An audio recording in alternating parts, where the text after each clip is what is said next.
Hello.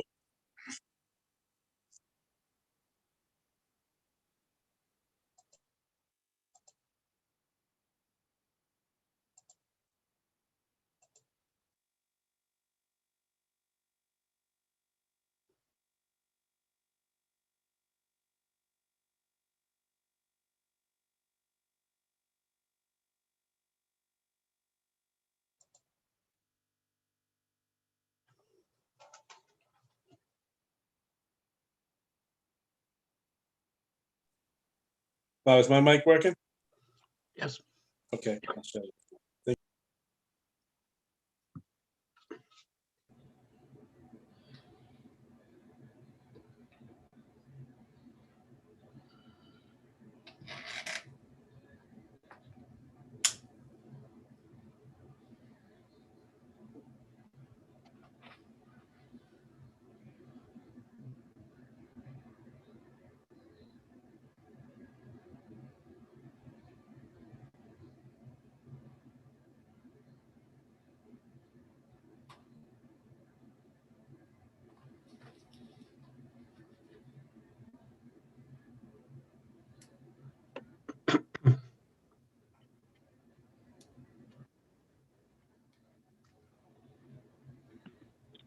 Are you Chuck? Hello. Hi, Yep. This is Chuck. Okay, thank you. You're welcome. All right, I'll talk to you guys later. Yeah.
Good evening. It's 7 o'clock. This is the regularly scheduled meeting of the Warren Zoning Board of Review for February 17th, 2021.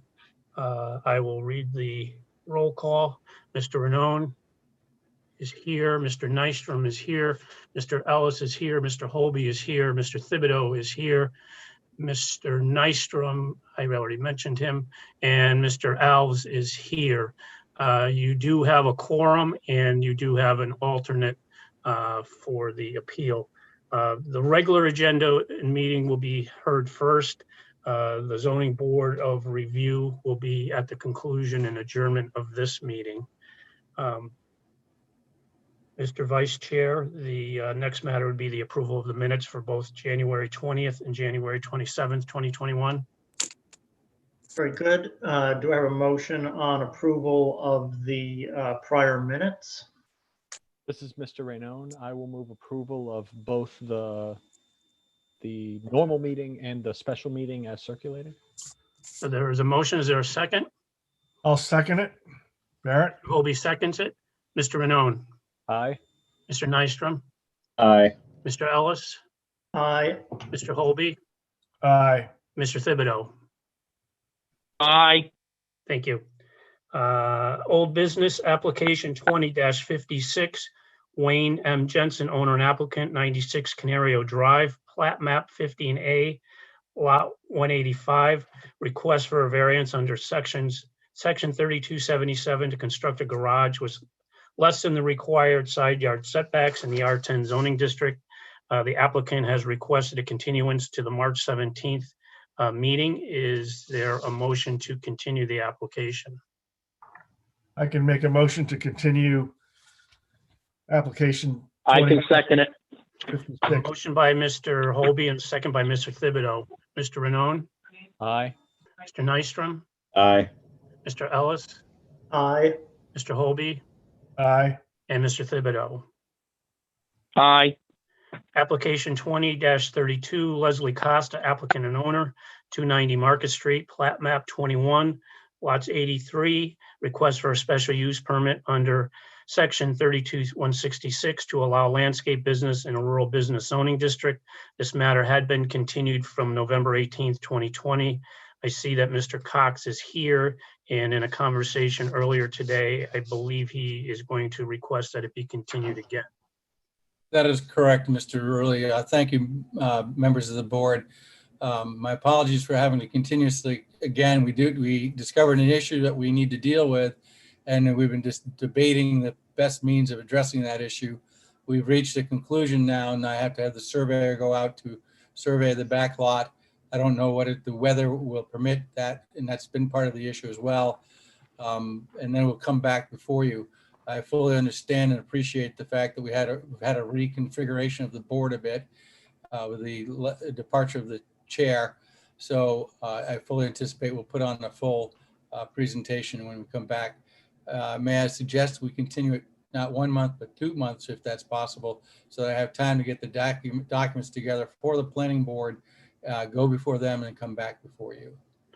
Is there a motion to continue this matter to the April meeting? This is Mr. Nystrom. I'll make a motion that we continue this application to the April meeting.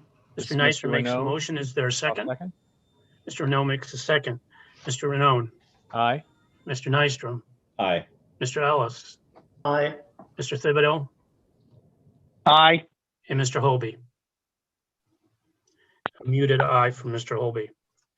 Application 21-01, John and Teresa Santelli, owners, John Sheridan applicant, 4 Caldor Drive, plat map 16, lot 19, request for a variance under section 3289 to place a new on-site wastewater treatment system within 150 feet from a body of water in the R40 zoning district. This matter had been continued from the January 20th, 2021 meeting. Mr. Sheridan has asked that this matter be continued to the March meeting. Is there a motion to continue?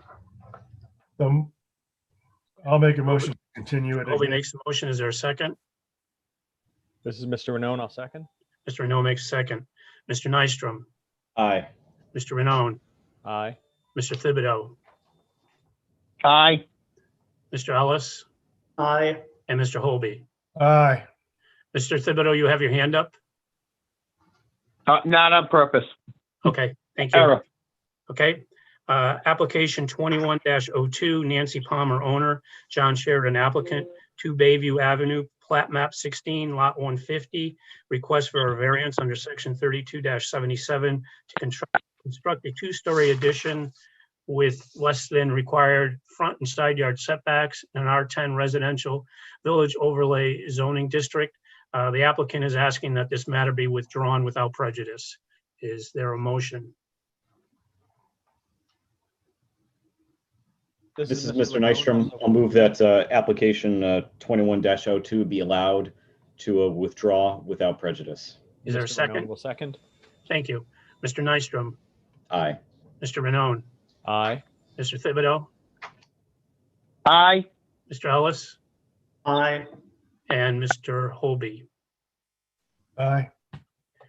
Application 21-03, Michael Vitti, owner and applicant, 673 Main Street, plat map 6, lot 5, request for a variance under section 32-88D to install a 6-foot privacy fence in the front and side yard in the Village Business Zoning District.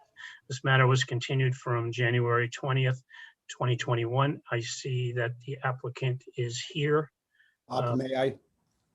Bob, can I just get confirmation that all the members that are going to hear this continuation tonight have participated or heard this case in the last month? Or I else I'm don't. gonna start the novo. I don't believe Mr. Nystrom was here. Then I would just urge to start the novo case as a new application. Okay. So, Michael, act like you were never here before and just start with the facts. Okay. My name is Michael Veely, 673 Main Street, Warren. We are requesting a variance to install a 6-foot privacy fence, more of a, I would call it a safety fence, honestly, in the Village Business District. We are in a non-conforming lot, so we can't conform with the rules that are set, which I believe are 15-foot setback with a 3-foot allowed maximum height. We are requesting a 6-foot. I submitted a site map earlier this week, or actually on the 8th. I want that based on the last meeting to illustrate basically from the property line based on the setback rules and different options of where it could go. I thank the board for hearing my case, and if you have any questions, please ask.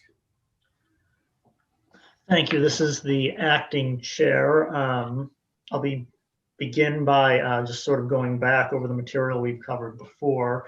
The reason you wanted this fence was because you were concerned about safety of, was it your pets and children? Yes. And the proximity to Main Street. So you would propose a 6-foot stockade fence to separate your yard from Main Street to prevent the pets and children from wandering into the street and being in danger. 6-foot fence is not allowed in this district, so you were seeking a variance in order to get that. I've reviewed the materials that you had previously submitted, the photos, and then the new proposed site plan. So is it your first preference that you be allowed to erect a fence that basically, if I'm understanding this correctly, is in alignment with the corner of the house, approximately? Well, so the new site map has us going about, let's say if I looked at it from here, we're approximately maybe 4 feet or so from the corner of the house inset.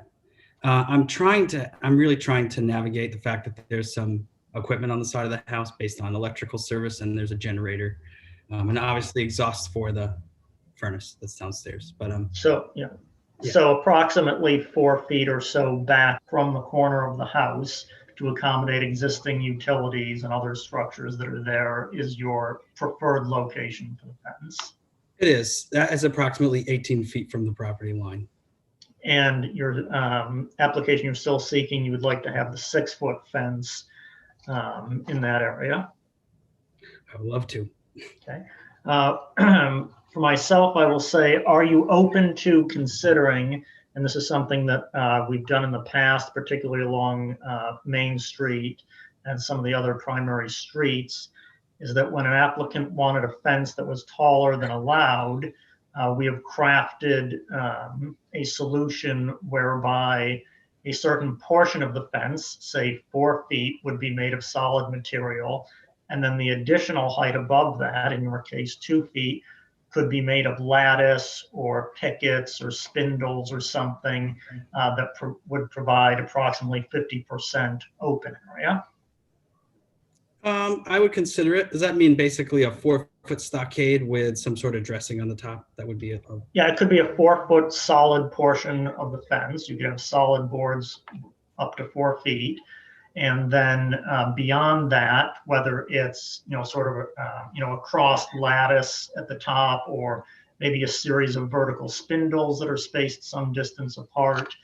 In the past, we've asked that the upper portion be no more than 50% solid material when we're allowing things that are taller than the ordinance.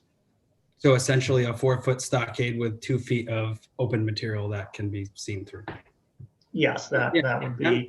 I'm open to that. It will still keep everyone in the yard that needs to stay in the yard. So yeah, I think and I'll go through the board, but I think from my perspective, we want to find a solution that accommodates the safety of your pets and children, but also respects the character of Main Street and the intent of the comprehensive plan, that it is a very pedestrian-oriented street, and a very tall, solid stockade presents sort of an anti-pedestrian face to the street.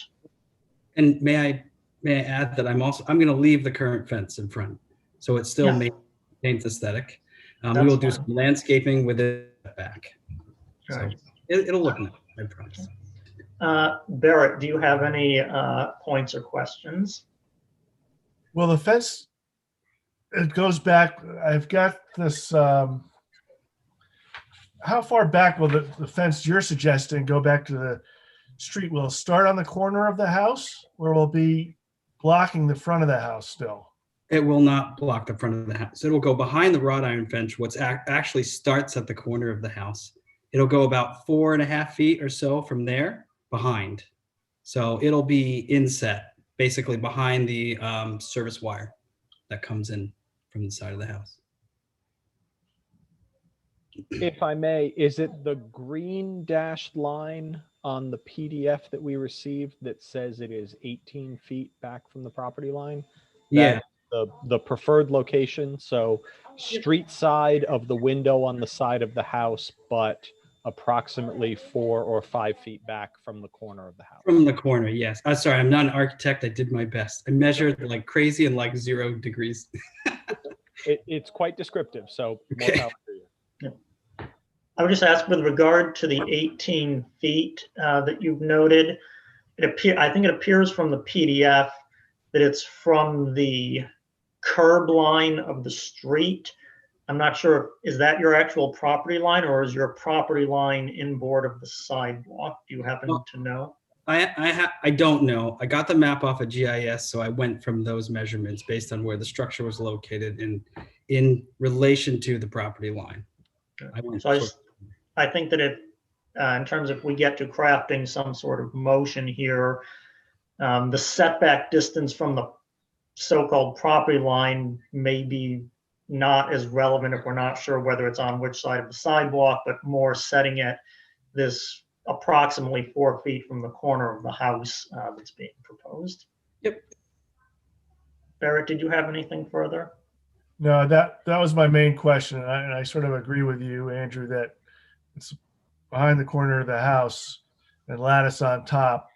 I think that will help the aesthetics for the sidewalk and the character of the main street. Jason Renaud, did you want to add anything further? No, I think in the grand scheme of things, that does make sense to me. And I was also thinking that a level of transparency for, say, the top 2 feet of the fence would provide some level of pedestrian-friendly aesthetic, rather than simply erecting a solid 6-foot wall within spitting distance of the sidewalk. Very good. Mr. Thibodeau, do you have anything you'd like to add? I agree with you on doing the lattice at the top of it. I took a look at that today. If they needed more privacy, they very easily could just plant some more bushes or shrubbery in the front near the black wrought iron fence. Okay. Mr. Nystrom, any comments? My main concerns were the aesthetics of just doing a straight stockade fence, but I think everyone else has hit the nail on the head. I think the idea of crafting some sort of solid with a semi-transparent top, I think is going to alleviate any concerns I have. And I want to thank the applicant too for providing us that PDF recently. Yeah, it was a nicely prepared PDF. I think it helped answer a lot of the questions we had from the previous meeting. Mr. Alves, firstly, welcome to the board. I'll ask if you have any input on this, and just I'll note for the record that you're filling the position of first alternate now that Mr. Nystrom has been elevated to a full permanent member of the board. The alternate members are completely free to participate in the discussion, ask any questions, offer any comments. And if there was a recusal for some reason and we did not have 5 voting members, you could then move up and be a voting member. In all other cases, the 5 regular members would vote on the application. So would you like to offer anything on this fence? No, I think the questions have been covered by the board pretty good. The aesthetics is probably the most important part in that particular area with the church being there and open main being there. So I I think it's a good thing. Very good. Mr. Vieli, do you have any, well, let's go to public comment. I'm sorry. Bob, do we have any public members If raising their anyone from the hand? public would like to comment on this application, if your camera is on and you're muted, raise your hand. If you are on a phone, I think *8 is the raise your hand, or you can use the raise your hand icon on Zoom. Mr. Ellis, I do not see anyone raising their hand. Very good. So we'll close the public comment portion, bring it back to Mr. Vieli. Do you have any closing points or remarks you'd like to make before we entertain a motion on your proposal? No, thank you for letting me state my case. And I also thank you for willing to work with me on this matter. Thank you very much for taking the time. Mr. Ellis, could I suggest that if in fact you're going to entertain a motion, that we just ask the applicant to submit a cut section of what he is going to actually install prior to installing it, so Mr. Cavello and I can review it, and assuming it meets what you're suggesting, we can then allow him to proceed? Yes, because I think we're not going to specify whether it's lattice or what it is. The motion, I would expect to specify that it just be a minimum of 50% open air space on that upper 2 feet, and what the design of that is will be up to Mr. Cavallo to determine if it's acceptable. 50% open air, meaning every other. That's like, Yeah, like whether it's a diagonal thing or vertical pickets spaced equally apart or something, just so that it has 50% of the square inches of whatever that upper piece is, would be open to the air. okay. I'll talk to my vendor and get a sample now. All right, is there a motion from the board on this application before us? This is Mr. Rainone. I'll make a motion of approval on application 24-3, Michael Vale, owner and applicant, 673 Main Street, plat map 6, lot 5. Request for a variance under section 32-8D to install a 6-foot privacy fence in the front and side yard in the Village Business Zoning District. In approving this variance, we will find that the hardship is due to the unique nature of the subject land or structure. This is a 0 lot line house, so in order for this fence to be erected, the house is functionally on the front property line, so the location of the fence inevitably brings it closer to the front property line than it would otherwise be. We find that the hardship is not the result of any prior action by the applicant. This is a relatively new home purchase, and they are looking to establish a level of safety and privacy for both their pets and their young child.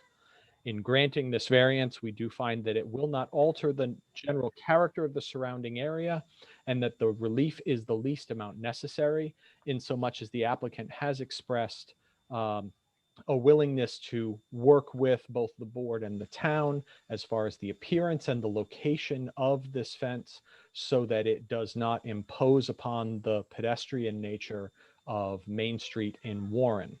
We will note as conditions that the fence will be no more than 6 feet tall, and that the top 2 feet of that fence will be at a minimum 50% transparent, either by lattice, offset pickets, or whatever means the applicant finds appropriate. That fence will be located approximately 4 feet back from the northeast corner of the house. And that a sectional or detailed drawing of what is to be installed should be provided to the town building official and to the town planner prior to installation of the fence, so that they may have final say and approval on the actual materials and methods to be used. Okay, this is the acting chair. I'll just add that for a dimensional variance, we have findings that it would be more than a mere inconvenience. We were not to approve it, in that it would hinder the applicant's ability to safely house his pets and children in the yard. And Is there a set? this is Mr. Rainone. I will throw one additional condition in there. The current 3-foot wrought iron fence is to remain in place. Okay, any other conditions? Okay, second. I'll second it. Barrett? And just for the record, it's application 2103, not 2403. Ugh, been one of those days. Okay, there is a motion and a second by Mr. Hobie. Mr. Rennone, Aye. Mr. Nystrom, Aye. Mr. Ellis, Aye. Mr. Hobie, Aye. and Mr. Thibodeau. Aye. Thank you. Thank you, Michael. Thank you. Have a good night, guys. I appreciate it. Good night. Application 21-04, John R. Barker, owner and applicant, Maple Road, plat map 16, lot 332, request for a variance under sections 32-77 and 32-81 to construct a single-family dwelling when less than the required frontage, lot area, side yard setbacks in the R40 zoning district. This matter was continued from January 20th, 2021. Mr. Barker, your lot is a buildable lot of record. It's a non-conforming lot, but a buildable lot of record. But as I understand it from the last meeting, you don't intend to construct the dwelling. Your purpose is to sell the lot. Is that correct? I think that would be correct, yes. So I don't know that the board has standing to give the other dimensional relief you're requesting until such time as somebody comes forward with a building plan. And it would be, at the discretion of the board at that time, depending on what somebody is proposing in terms of what the actual dimensional relief that is needed would be granted. I would I think disagree you're with that, but limiting okay. yourself to the marketability of this by, locking in somebody to the box that you've drawn onto the map that you submitted. Not at all. I would ask the board to give me a not to exceed or no closer than. We're not going to do that. We don't do things on speculation. I mean, I think that, there's a fairly good chance with somebody came forward with a plan that this board would entertain it, but it sets a very bad precedent for this board to approve something in advance without even knowing what it is. And it's just not how this is done. Again, I mean, I think the important thing for you to understand is that it is a buildable lot of record. Well, can I at least get the relief then from the, you tell me I can build a house.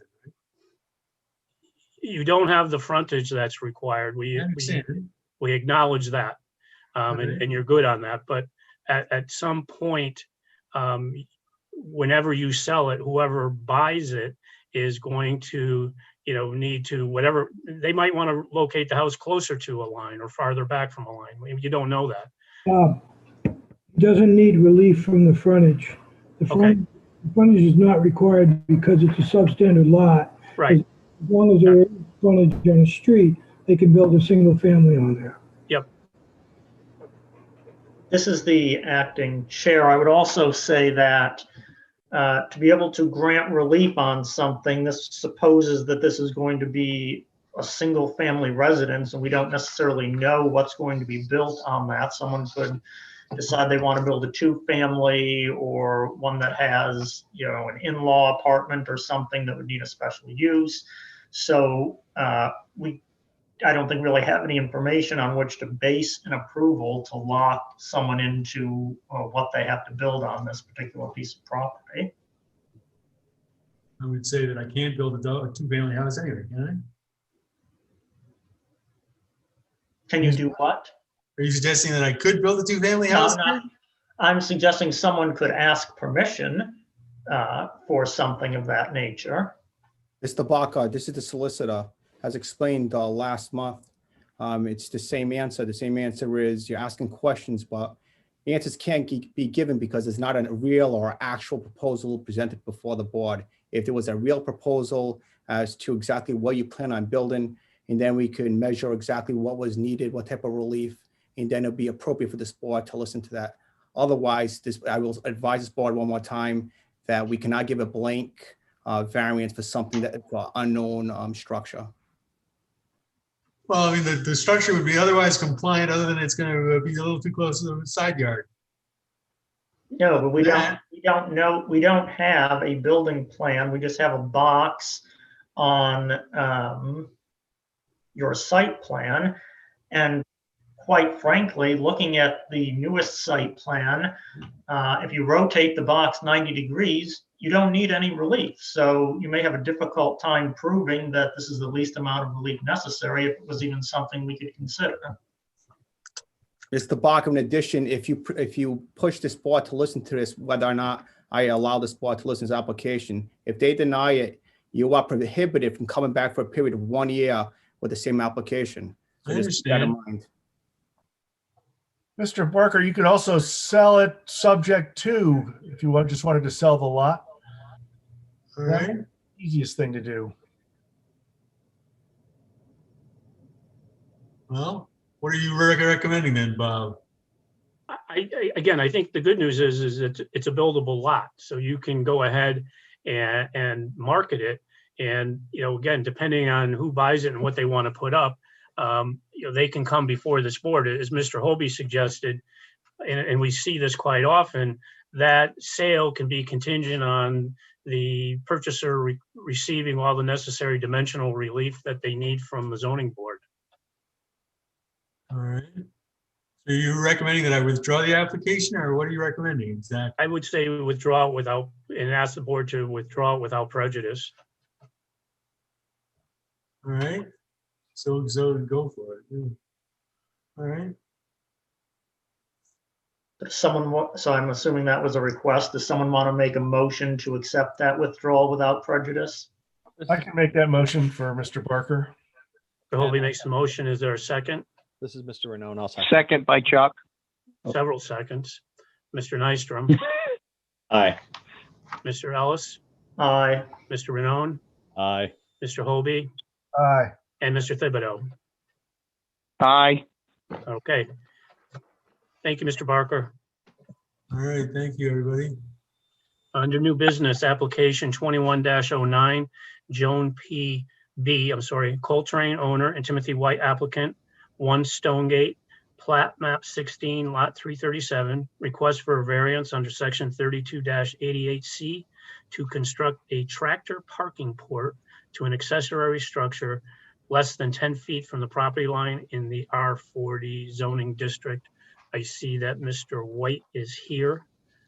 Yes. Mr. White. Very good. Hello, Mr. White.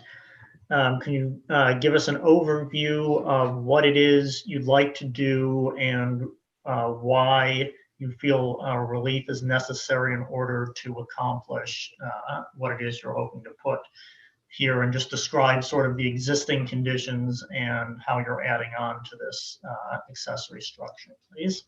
Sure thing. Good evening. So originally, when we purchased the house 2 years ago, there was an existing shed that was 8 by 16.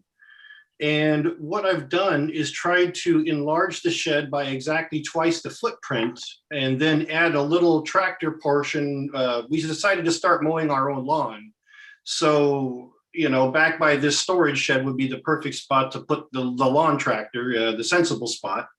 So as I extended over, as I got to the point where I was going to construct and try to dry it in a little bit, I put the shed up, not realizing that there was the 10-foot requirement on that side. But the reason why I built it to that side was because the land tapers down on the opposite side. I drew a map that shows all the existing conditions. And to expand to the opposite direction, which I believe would end up being to the south or to the east, would block the path to the LP tanks and to clear the filters for the cistern and several other things. There's an established path that goes through there. And building it out to the north or to the west made the most sense because that area was just unused portion of the yard and had never been changed and landscaped whatsoever. So, and it was flat to begin with. So, and then of course, the other issue I had with going to the east was there's a 6 zone, I believe it is, valve box on that side of the existing shed. There was many small utilities on that side that made it a much simpler thing to simply expand in the direction that I did. And we're seeking relief from the required 10-foot setback. The rear corner of the shed is exactly 5 feet from the property line, and the front corner of the shed is 8 feet from the property line, or excuse me, of the tractor port. So in the back, I'm 5 feet too close, and in the front, we are 2 feet too close. Okay, so there was a shed existing, tell me if I've got this correct. There was a shed existing on the property when you bought Yes. it.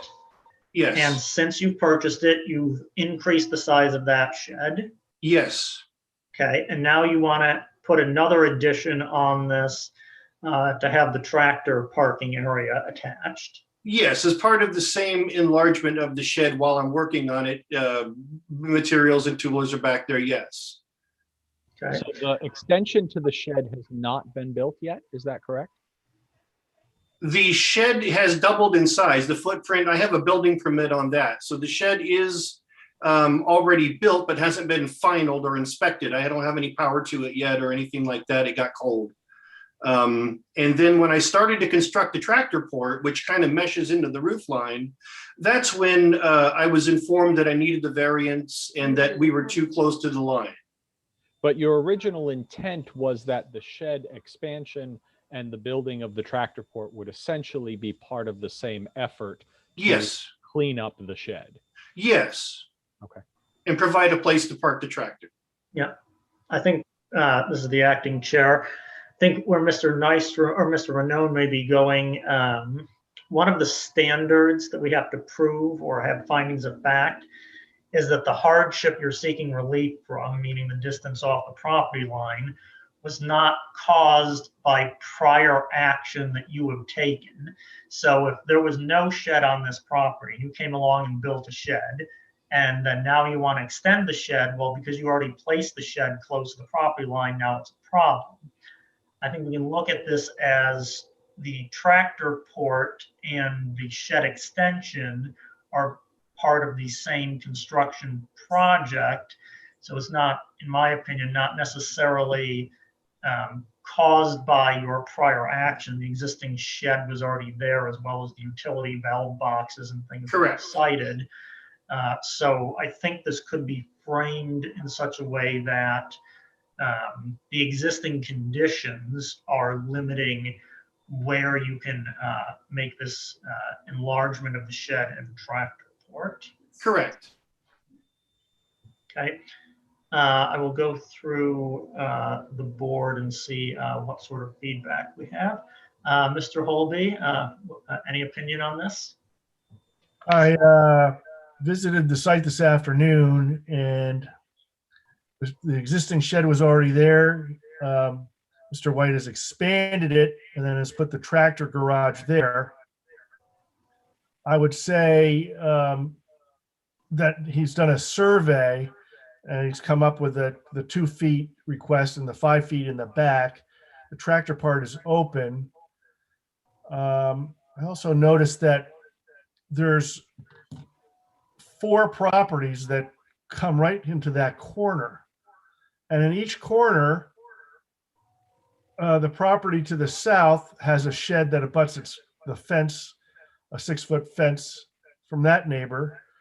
The neighbor to the west, directly west, doesn't have any problems with the expansion of the shed, and is, in fact, in the summer it's all tall bushes that flower and they wouldn't see it. And then the property in between those to the southwest, there's a shed right there as well. And I didn't have a ruler to measure, but it's right in the corner. And that area back there from that is, there's a lot of junk behind that shed. Anyway, so I don't see any real issue here. And it is something that has already existed and is somewhat cleaning up the property, quite frankly. So, Okay. Mr. Raynone, do you have anything further you wanted to add? No, I don't believe so. Okay. Mr. Thibodeau? I don't have anything at this time. Thank you. Mr. Nystrom? Just 1 or 2 questions. Mr. White, Yes. the tractor port, is that essentially like an open air carport, but just for a tractor? Correct. There's no way to get a car into our yard, into the backyard. Okay. I wasn't trying to, I just wanted to make sure I understood what the end result was going to look like. Oh, yeah, it's just an open air, no sides on it, no front, no back. It's completely open. Okay. And earlier when you were explaining to us your reasoning in going to the west, and I'm sorry if I'm making you repeat yourself, is there a reason why you can't add this port anywhere else, specifically to the north part of the shed? So let me say to the north. Opening to the shed. You have the windows and the door to the shed there, so. it wouldn't be- Okay, I was assuming yeah, that, but that's I the wanted to make opening. sure that was the case. Yeah, that's the opening on the north side of the shed. That's like the main door and the two small windows that face into the yard. Gotcha. All right. Thank you, Mr. White. That's all I've got. Oh, sure. Okay, Mr. Alves, any comments? Yes, I agree with Barrett. If you do go to the site, you will see that there's other sheds that have zero to the fence, and I also think that it's an improvement to the yard as well. And I think there really is no other. I think he's correct. There's a lot of barriers of different things, and if you see it on this diagram, that's definitely the best way to go. And I don't think he's not going right up to the fence. He's still leaving a variance of feet away from the fence as well. Okay. If we just hold on for one moment, let's go to the public if there's anyone so inclined. And similarly, if you are here from the public and would like to comment on this application, if you could use the raise your hand icon. Mr. Ellis, I see none. Okay. Bring it back to you, Mr. White. Do you have any closing remarks you'd like to make? No, I just appreciate the board's time. Thank you. Any further discussion from the board?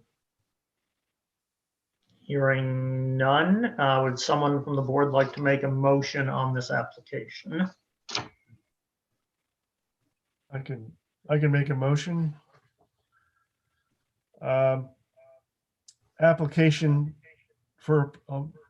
Make a motion for approval of application 21-09, John B. Coltrane, owner, and Timothy White, applicant, 1 Stone Gate, plat map 16, lot 337, request for a variance under section 32-88C to construct a tractor parking port to an accessory structure less than 10 feet from the property line in the R40 zoning district. The dimensional use variance does not, the applicant demonstrates a hardship due to the unique characters of the subject land or structure. And he does, the shed has been there and he's expanded the present shed to help clean up the area in the behind and his property. It doesn't detract from the surrounding area because you can't see the shed, and especially the addition from Stonegate Avenue, and it cleans the area up. A hardship that is not, there's no hardship that's not a result from any prior action of the applicant and does not result primarily from the desire to realize greater financial gain. The basic shed has already been there. The granting of the variance will not alter the general character of the surrounding area, and the request conforms with the purpose and intent of the Warren zoning ordinance and comprehensive plan. All the 4 properties that adjoin Mr. White's property, there are other sheds on it, and one has a garden right there in the back. It seems to be a gardening storage area, all within 25 feet of each other. And the relief requested is the least relief necessary. It's a simple roof over a tractor just adjoining the shed. It's not a big intrusive thing or anything like that. And it's a place to put a tractor in. Okay, this is the acting chair. I would add again that for a dimensional variance, we find that if we were not to grant it, it would be more than a mere inconvenience in that it would limit the ability of the applicant to store his landscaping equipment in a safe and appropriate manner on the site.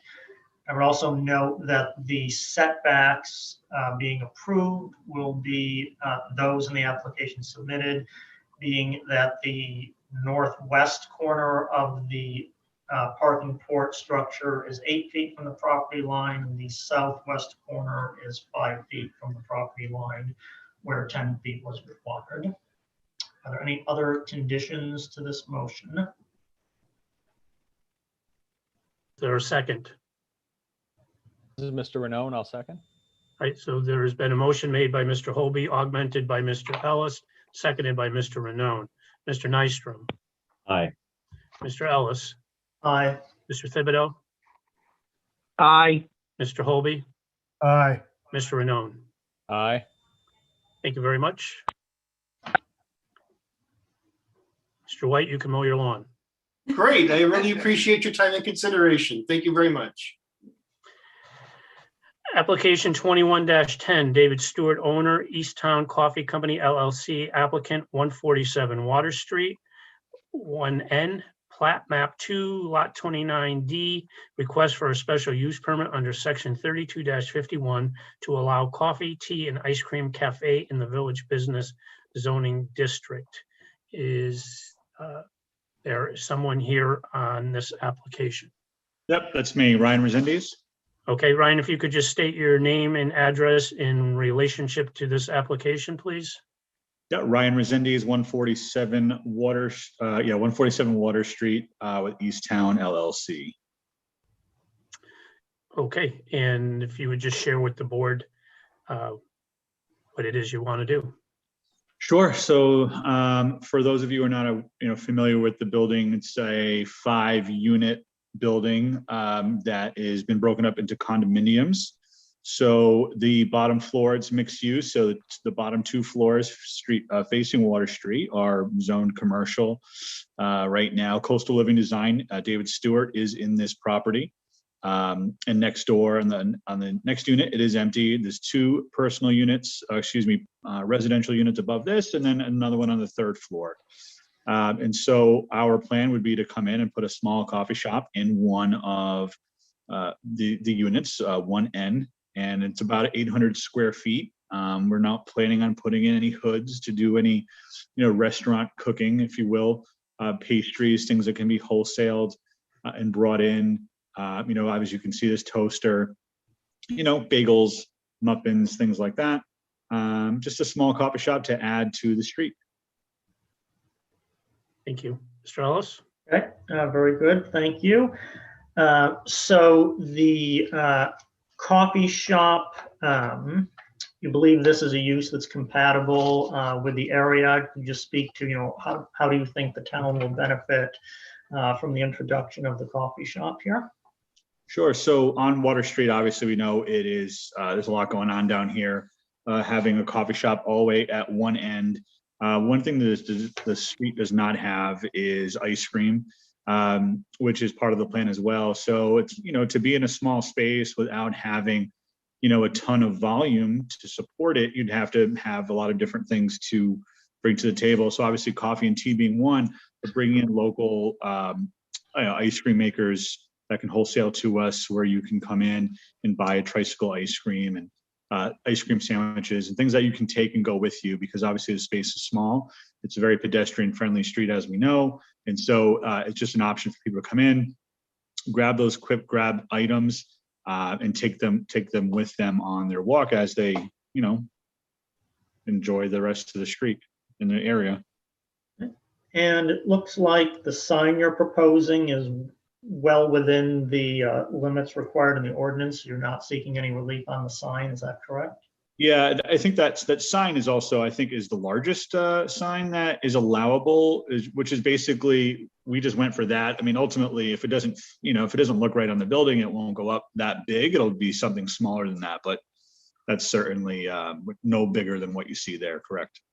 And so whatever kind of sign, whether it's this design or another one, you'll stay within what's required by the ordinance. Absolutely. Okay. Let me go through the board here. Mr. Holby, any comments? I don't really have any comments. Okay, thank you. Mr. Rainone? So two questions. One, has there been any consideration given to deliveries?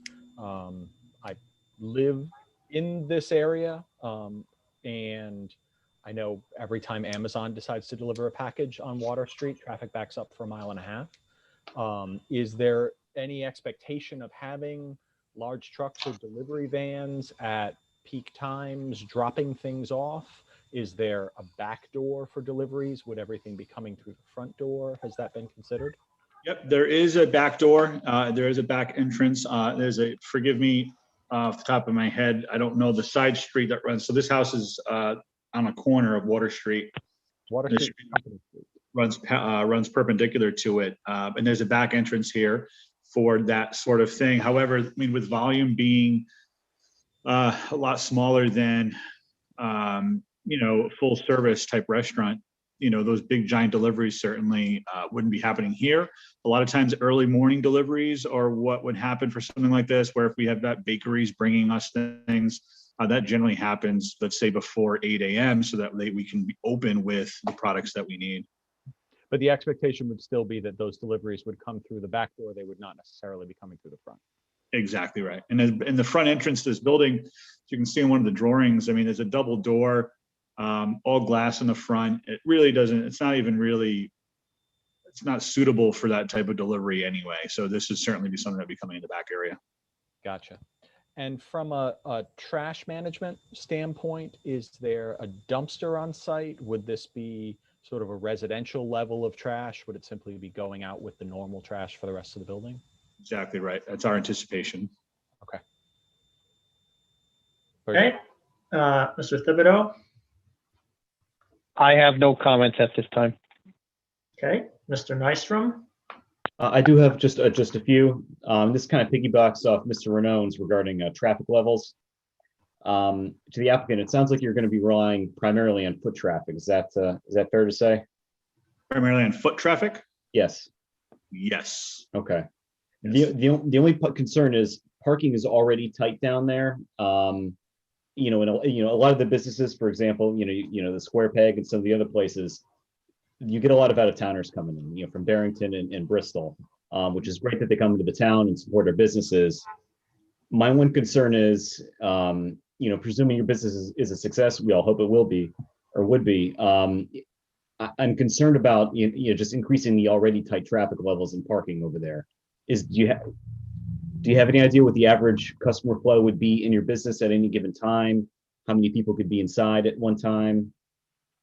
That's good. It's a good question. I don't have an anticipation what that number would be. I mean, if you look at, we're not going to have designated seating per se. I mean, along one of the drawings, I believe the floor plan will show you, you have enough room to maybe put, let's say 4 to 6 people that could sit along the window. So it's not really going to be a sit-in style cafe, if that makes sense. I think, while we certainly can't control where people come from to come visit us, I mean, I think the street, or I should say this location, piggybacks nicely with the Tourister Mills and all the traffic that's, in terms of the residential traffic that's already here.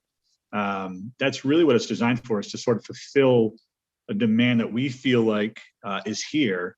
And I think that alone would be enough to make this worth it. Never mind the traffic that's already coming to the area for other reasons and to support other businesses. So we feel like in that sense, I mean, don't get me wrong, people want to come from far and wide to come to our little coffee shop, let them come. But it's not really built for having 15, 20 people stand inside. It's not really for that. Okay. Mr. Nystrom, I'm often quoted as saying, we do not have a parking problem, we have a parking management problem. I would say this business in the VB zone, you're allowed to have no available parking on the site because most of the buildings in the VB zone either take up the whole lot or very near to it. I do see that there is parking, but is that for the residences that's illustrated on the site plan? Yes. So there'll be one parking spot allowed for, let's say one of our employees would be able to park in that spot when they come to work in the morning. Or they could leave it open so that way delivery drivers can put their trucks in there to allow better flow. But that's really all there is that, and everything else that's back there is for the people who live in the building. Is that building a condominium? That's correct. So yeah, 5 units in this building, So exactly. it's assigned parking? Yes, So the parking that is used to fulfill the residential requirement isn't going to be subtracted from, for the business? right, exactly. And we have to be good neighbors and making sure that their needs are met as well. There's no sense in being in the same building with people and then upsetting them because our business is taking over or upsetting their day-to-day lifestyle. So that's something that we'd be very sensitive to. Okay. Mr. Alves? I think I'm good. Okay. I would just ask, do you have a plan for what would be your intended days and hours of operation for the business? During the day, so this isn't something that would be operating in the evening, most likely something that would probably close around 5 or 6 o'clock and open early, something around like 7 or 8 in the morning to, obviously pick up on that coffee and that breakfast travel that cafes likely or oftentimes do breakfast and lunch. Our early plan would be 7 days. I think that would be our intention anyway. So 7 days a week, you're opening for breakfast at approximately what time? Let's say 7 a.m. Oh, excuse me, 7 a.m. let's say 8 a.m. I don't want to make people come to work at 7. You might Okay, want to. and I would say also the closing time in the evening, you said 5, or would you 6. It's going to be take into account that maybe like in the summer, people might want ice cream later than 5 p.m.? Perhaps they may, but ultimately, that's actually a great point in terms of just the daylight hours. But we pick up a lot, you figure the weekend, that Saturday, Sunday traffic is going to be, you actually just gave me a great idea. In terms of making sure we think about that a little bit. We don't want to be too restrictive if we put in specific hours of operation here. Understood. I think 8 a.m. would be the earliest, but ultimately, perhaps. Now my head's spinning. You caught me here, but staying open later during the daylight hours, maybe that fluctuates with the seasons in terms of what happens there. So let's go 8 a.m. to 8 p.m. for now, and I can scale that back because I do think it's a long day, but ultimately. It may make sense for the business to do so. All right, yeah, so that's when we can approve, if there's a motion on this, you have hours of operation 8 a.m. to 8 p.m. If you found for some reason those hours were too restrictive, you could always come back to the board and ask if you wanted to open earlier or close later. These hours are certainly, that you've described, are certainly well within what the other businesses on this street have, the restaurants and, items that are already there, they're going until 10 p.m. or whatever there. So you're certainly well within what is normal and expected in that neighborhood. Okay, so then, I don't, rather than do that to all of us, does it make sense for me to just say 8 a.m. to 10 p.m. and then there's no chance this coffee shop stays open that late, but ultimately, is it just better that way? That way we don't have to keep going back and forth with your office. If that's what you'd like to propose, if you'd like 8 a.m. to 10 p.m. I mean, if you want to give yourself, if you want to go back to 7 a.m. to give yourself, tell us what you want here. It's all within reason. Understood. Final answer, 7 a.m. to 10 p.m. All right. So you're asking for 7 to 10, and that would be 7 days a week? Please. 24 hours. Was that Tony? Oh, no. Okay. All right. So we've got 7 a.m. We've got 7 a.m. to 10 p.m. proposed for the business operation. There's not going to be any external lighting associated with this business? No, the building is well lit on the street already, so there's no need for us to do any external lighting. And are you intending to have outdoor seating for the business?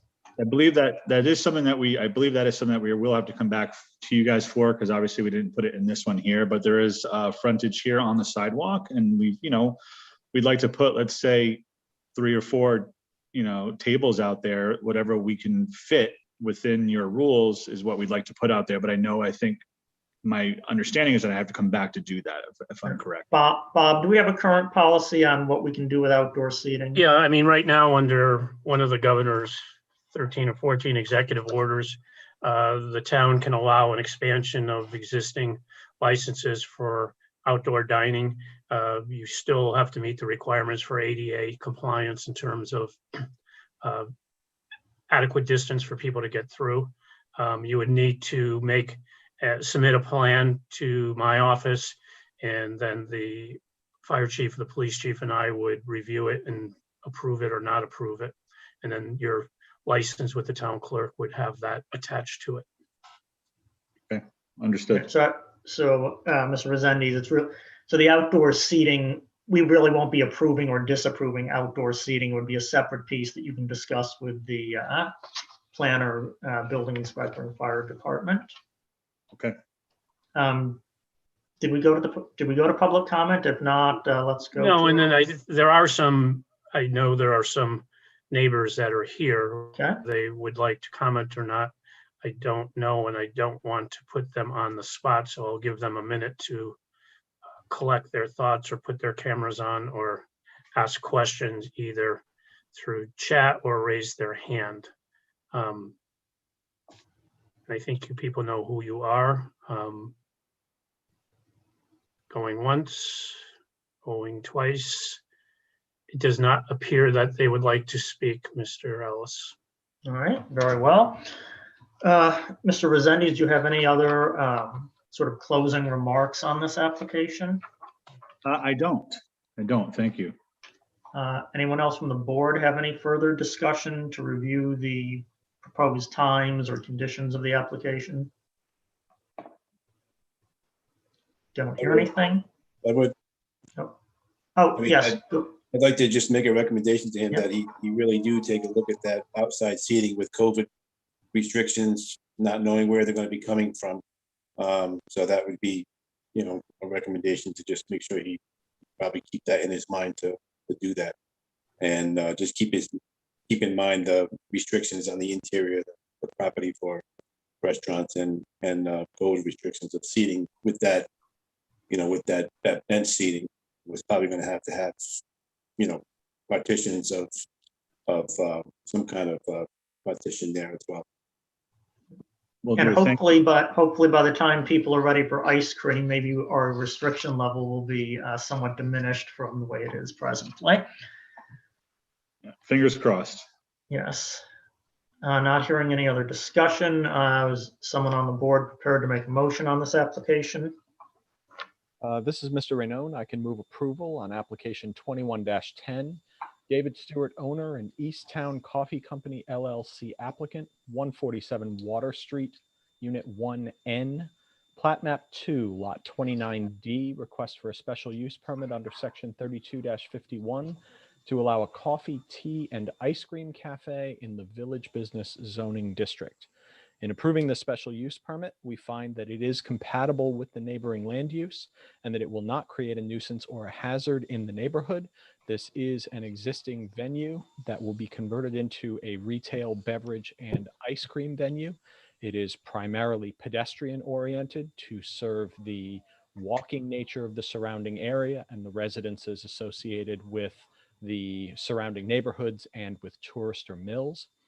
We find that it will not create a nuisance in so much as the trash disposal aspects of the business will be kept to residential levels and use the current trash disposal available within the site itself, and that all deliveries will be coming through the back door. We find that it is compatible with the comprehensive community plan and that public convenience and welfare will be served, in that this is a pedestrian-oriented business that will be serving the immediate surrounding area, and that it will further improve the food and service stock available to the Water Street area, which is a significant draw to Warren in and of itself. In doing so, we will condition this on the fact that all deliveries will be coming through the back door and that all delivery vehicles will either need to park themselves on Company Street, not Water Street, or use the designated parking spot associated with this unit, and that the hours of operation will at the least be limited to 7 days a week and not to exceed 7 a.m. to 10 p.m. each day. I suggest also the condition, because we're dealing with food, the condition of meeting all local and state requirements. So amended. Is there a second? I'll second it. Barrett? Mr. Holby makes a second to Mr. Renone's motion. Mr. Nystrom? Aye. Mr. Ellis? Aye. Mr. Thibodeau? Aye. Mr. Holby? Aye. Mr. Renone? Aye. Free ice cream for all. Thank you very much, everybody. Thank you for locating your business in Warren. The next matter on the agenda is administrative matters, and that would be the nomination of officers. Now that we have a full slate of regular members and one alternate, with one more alternate to be added, hopefully at the March council meeting, I think it would be appropriate to entertain nominations for the position of chair. And then after that, potentially we would take nominations for the vice chair. Is there a nomination for the chair? I'll make a motion to nominate Andrew Ellis as the chair of the zoning Mr. Holby board. has nominated Mr. Ellis to be the chair. Is there a second? I will second that. Mr. Renone seconds that. Mr. Nystrom? Aye. Mr. Holby? Aye. Mr. Thibodeau? Aye. Mr. Renone? Aye. And Mr. Ellis, you have the privilege of voting for yourself last. Aye. You accept. Brave man. Thank you. Next would be appropriate for nominations for vice chair. Would someone like to nominate a member to be the vice chair? Yes, I would like to nominate. I would like Barrett. to, Oh, go ahead. One at a time. So Mr. Ellis, go ahead first, and then we'll. I was going to nominate Barrett Holby for the position of vice chair. Mr. Thibodeau, would you like to make a nomination as well? actually, mine was the same, so I will second that. Okay. Mr. Holby, is that something you're interested in taking on? Yeah, I'll try and take that on. That's not a good answer. It's more of an affirmative answer. Yes, I'll take it on. Okay. There's a motion and a second for Mr. Holby to be vice chair. Mr. Renone? Aye. Mr. Nystrom? Aye. Mr. Ellis? Aye. Mr. Thibodeau? Aye. And Mr. Holby, you can't mess this up now, so you can vote yes or no, and it's still going to be you. Right. I'll vote yes. Okay. Is there I'll a just motion? say, Go I'd ahead, say Mr. Barrett, Ellis. Barrett, I think you make an excellent vice chair, and as past experience has proven, going in order of seniority has always seemed to work well in assigning these positions. So I Well, thank you. think it would be quite good. Same to you. Okay. Is there a motion to adjourn the regular meeting? So moved. And is there a second? This is Mr. Second it. Nystrom. I'll second it. All in favor? Aye. Aye. Okay. Aye.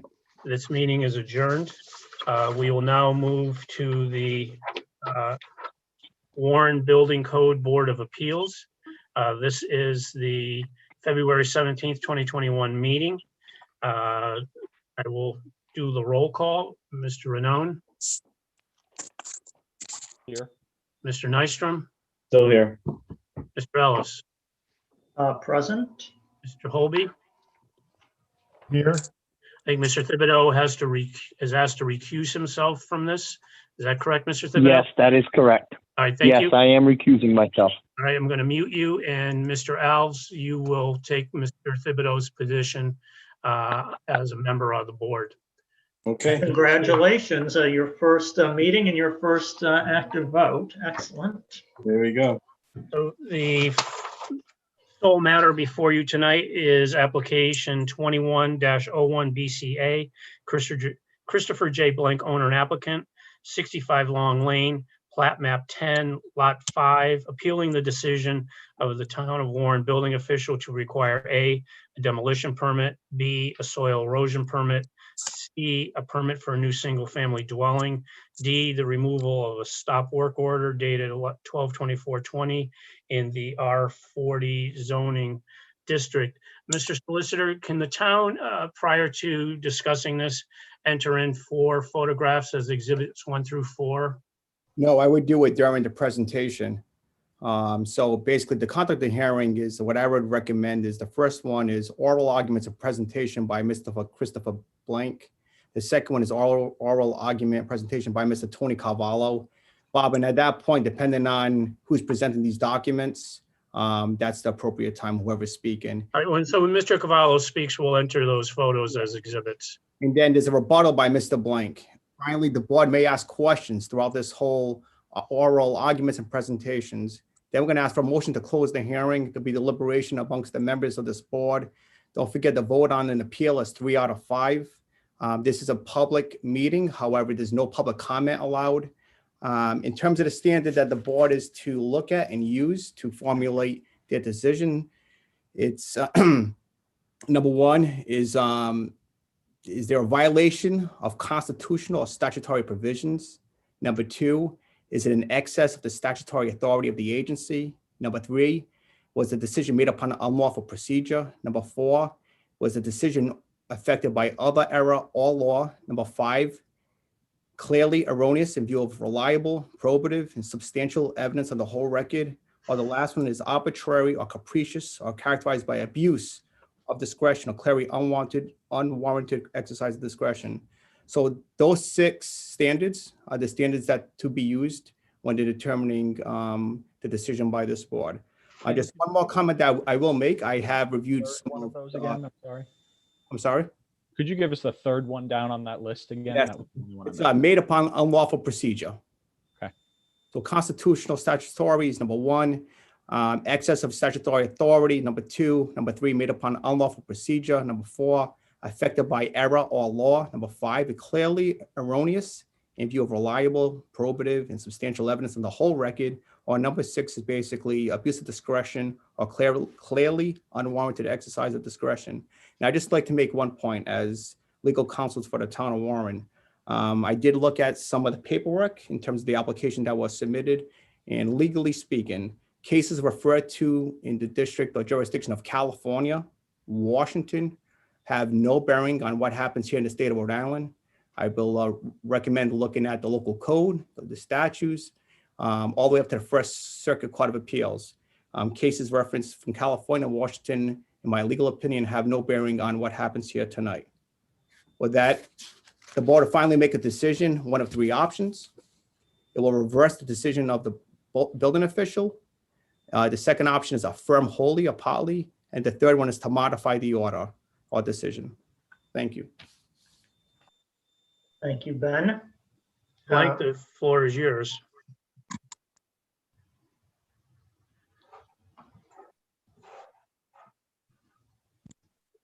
Mr. Blank, if you'd like to unmute yourself, please. Good evening. So everybody's got the documents, so you kind of got the gist of what's going on. I'm going to start by just giving a brief history of the property and what we're trying to accomplish there. About 3 years ago, we purchased the property off my brother's estate. His wife stayed there with my niece and my 2 nephews. I bought it so that they had a place to stay until she could get back on her feet financially. In the meantime, the last couple of years, we purchased a house on Market Street that we were planning on moving into. Just a few months before we were finished with it, my sister-in-law told me that he'd put in an offer on a house in Bristol, and they accepted the offer. So now we were going to be stuck with an extra empty house. So we decided to sell the house on Market Street, the proceeds from there, remodel the house in Twisset, and then move in there permanently. So the timeline of events on October 26th, I put in for a building permit, which would be for demolition, demolition for future remodel. That was approved, and that would be the interior gutting of the house. On November 17th, Tony Cavallo called me to discuss what was going on at the house. The conversation was that we were going to take the house down to the foundation, add an addition to it, and then rebuild the house from there. He told me during that conversation I was going to need a demolition permit, and I told him that he was wrong on that. That I then emailed him after the conversation, the State Building Code Commission's interpretation of when a demolition permit would be required. And that's cited in the emails, but I'll continue with the timeline, but I'll get to what their interpretation is. He also replied to that email saying that I wouldn't need the demolition permit, that I would only need a building permit for the project, and he was hoping to see, shortly after, see the plans for the work that we were proposing. I finished drawing the plans, sent them over to him. On November 25th, he approved the plans. You have the copies of the plans as well.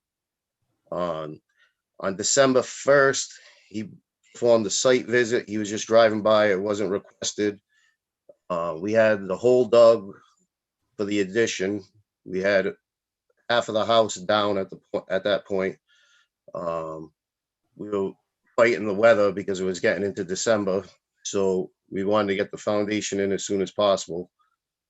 So we had the forms up. So he looked down the hole. He saw what was going on. He gave me permission to proceed, pour the cement, continue working. So that was on December 1st. So on December 22nd, he called me in the morning, and Tony Cavallo called me in the morning and said, "So you need a demolition permit to be doing what you're doing." And I said, "Tony, we have already discussed this, and you said that I wouldn't need a demolition permit." So he said, the house was demolished. And I said, when we discussed this, that if the foundation remains, the house isn't considered demolished, and only a building permit is necessary at that point. So he refused to acknowledge the fact that we had already discussed this, and then proceeded to put a stop work order, then requiring everything that I've appealed, obtaining a demolition permit, obtaining a soil erosion permit, changing the permit to a new construction house, and then the removal, put the cease and desist order that I'm asking to be removed. This was a basically I obtained a legal building permit with plans that haven't changed, and then it was revoked just under a month afterwards, after substantial amounts of work were done. Had I been told that we needed a demolition permit at that point, we may have gone in a different direction with the construction. That was the way that we did the construction, so that we could avoid demolishing the house completely. But it's my belief, I've been licensed and registered over 20 years in multiple states. This is not the way that a demolition permit is used. Work that I'm performing is only for a building permit. A demolition permit is basically for land evidence records, for tax assessor purposes. The demolition permit is used when a building is removed from tax roll. This is in Rhode Island Building Code General Law in 2327.3. Under permitting, the very first item under permitting requires that the building inspector give a report to the tax assessor. And the purpose of that is to tell the tax assessor when there's new construction projects, when there's buildings that are going to be removed from tax roll, or when there's substantial alterations. Now, it goes over those three specific items, the three different types of permits, and it goes through those three for a purpose. That substantial alterations to a building ends at the point that a building is demolished. The building is demolished with a demolition permit. The building no longer exists for tax roll. Now, demolition is used. There's a difference between the term demolition and the permit for demolition. So the permit for demolition is to completely remove a structure from a property and turn it into vacant land. The term demolition is commonly used in building permit descriptions for the scope of the work, such as you would demolish a wall, an interior wall, a load-bearing wall. Typically, you would note that in the scope of the work. A demolition permit isn't required at that point.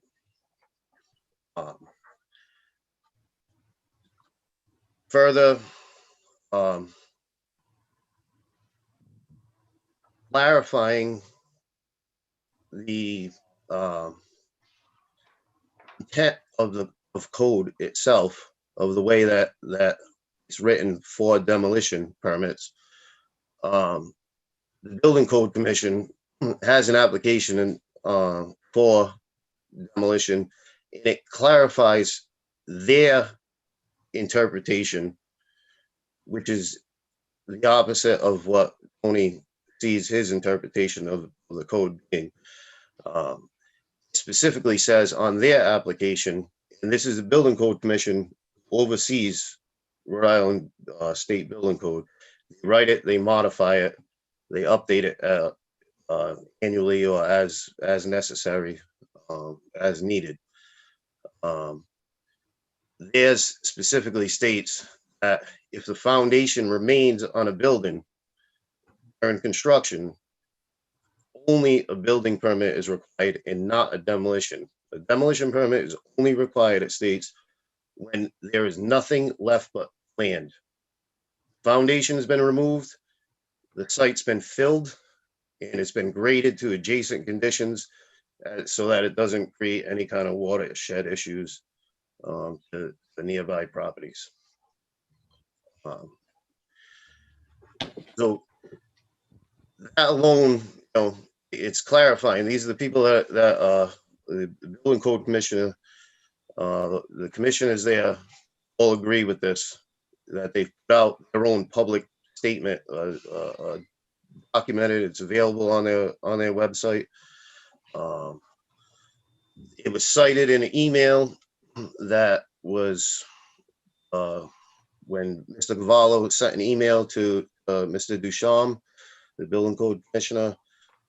He sent him an email asking him if I was in the right or not, and can he, he specified by code. And Mr. Ducharme replied with every question that Tony had asked.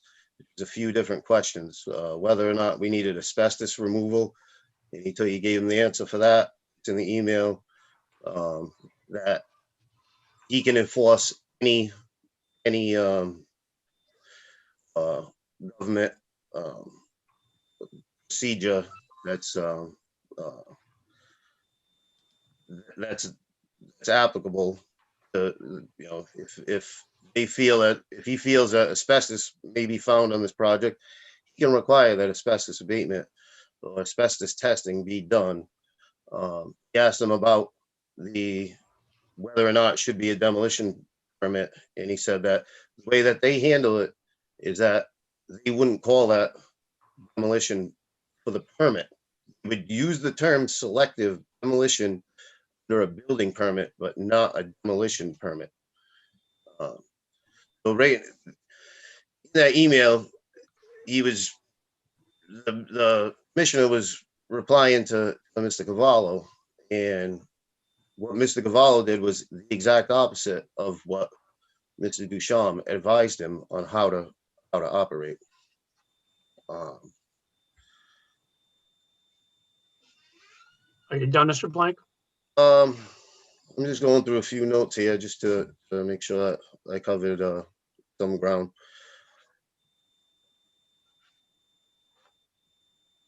So additionally, as Mr. Ferreira had said, regarding the Constitution, that this does become a constitutional issue. There's been case law in the state of Rhode Island for revoking a legally issued building permit after substantial amounts of work have been done. At that point, it was revoked. We had a house to begin with. We tore this house down under this building permit.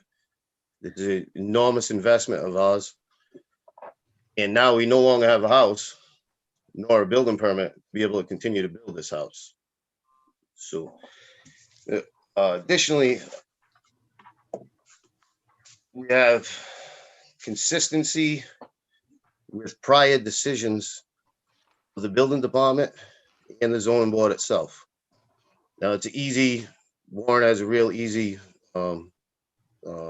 system to be able to search through previous building permits. It's got a search bar, and it's pretty easy to navigate through it. So with very little effort, I was able to find numerous cases where demolition of this same type occurred and only a building permit was issued. I have a stack of them. Mr. Cavallo signed, that Mr. Nash signed when he was the building inspector. In particular, one that is going in front of the zoning board as well for variances. So that it's been reviewed by this board at some point to whether no one spoke up about that. No one had an issue with the way that these were going. The description of the work was to demolish an existing house to the foundation system, raise the existing foundation plus or minus 16 inches, construct a new 2-story single-family dwelling with 3 one-story additions, a covered porch, and a side deck for the plan on file. Now that's the exact to a T scope of the project that we're doing in Twisted right now. We took the house to the foundation. We put an addition on it. We're putting a porch on it. We're reusing the existing foundation that's there. Only a building permit was required. This was seen in front of the zoning board for a variance. I think it was a setback variance that they were having on that issue. So this, that the consistency in this department have this only be required a building permit versus mine with the same exact scope. Everything's the exact same, and with the exception of needing a variance. That's inconsistent with prior rulings and the prior decisions of the building department itself. Another permit here, description of work, construction additions to existing foundation, use existing foundation to construct a new single-family dwelling. And again, this one also was in front of the zoning board, and that was approved as well. And this one was Summit Drive. This is a few years ago. Are you offering those as exhibits, Mr. Blank? Excuse me? Are you offering those as exhibits? Yes. I'm not familiar with how to put it up on the screen. I can show it. I can give You don't have to put them up on the screen, but you're going to need to submit them to the to the clerk so they can be made part of the record. because- Okay, it's public record. I can give permit numbers, or if you need No, another that's, I'm just copy of them. asking if you're going to make it part of the record. Yes. Thank you.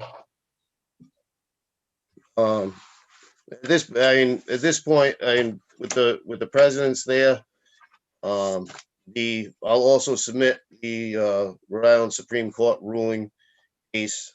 I don't have that as easily available, but while Tony's talking, I'll try to find that and I'll give you that in my rebuttal. So, Was it your testimony, and we can have the court reporter go back and reread it? I think you said initially that your initial request was to do gut renovation, interior renovation, or demolition. Is that what you had stated previously? so the permit that was taken out states remodel. I'm asking what you testified to earlier this evening.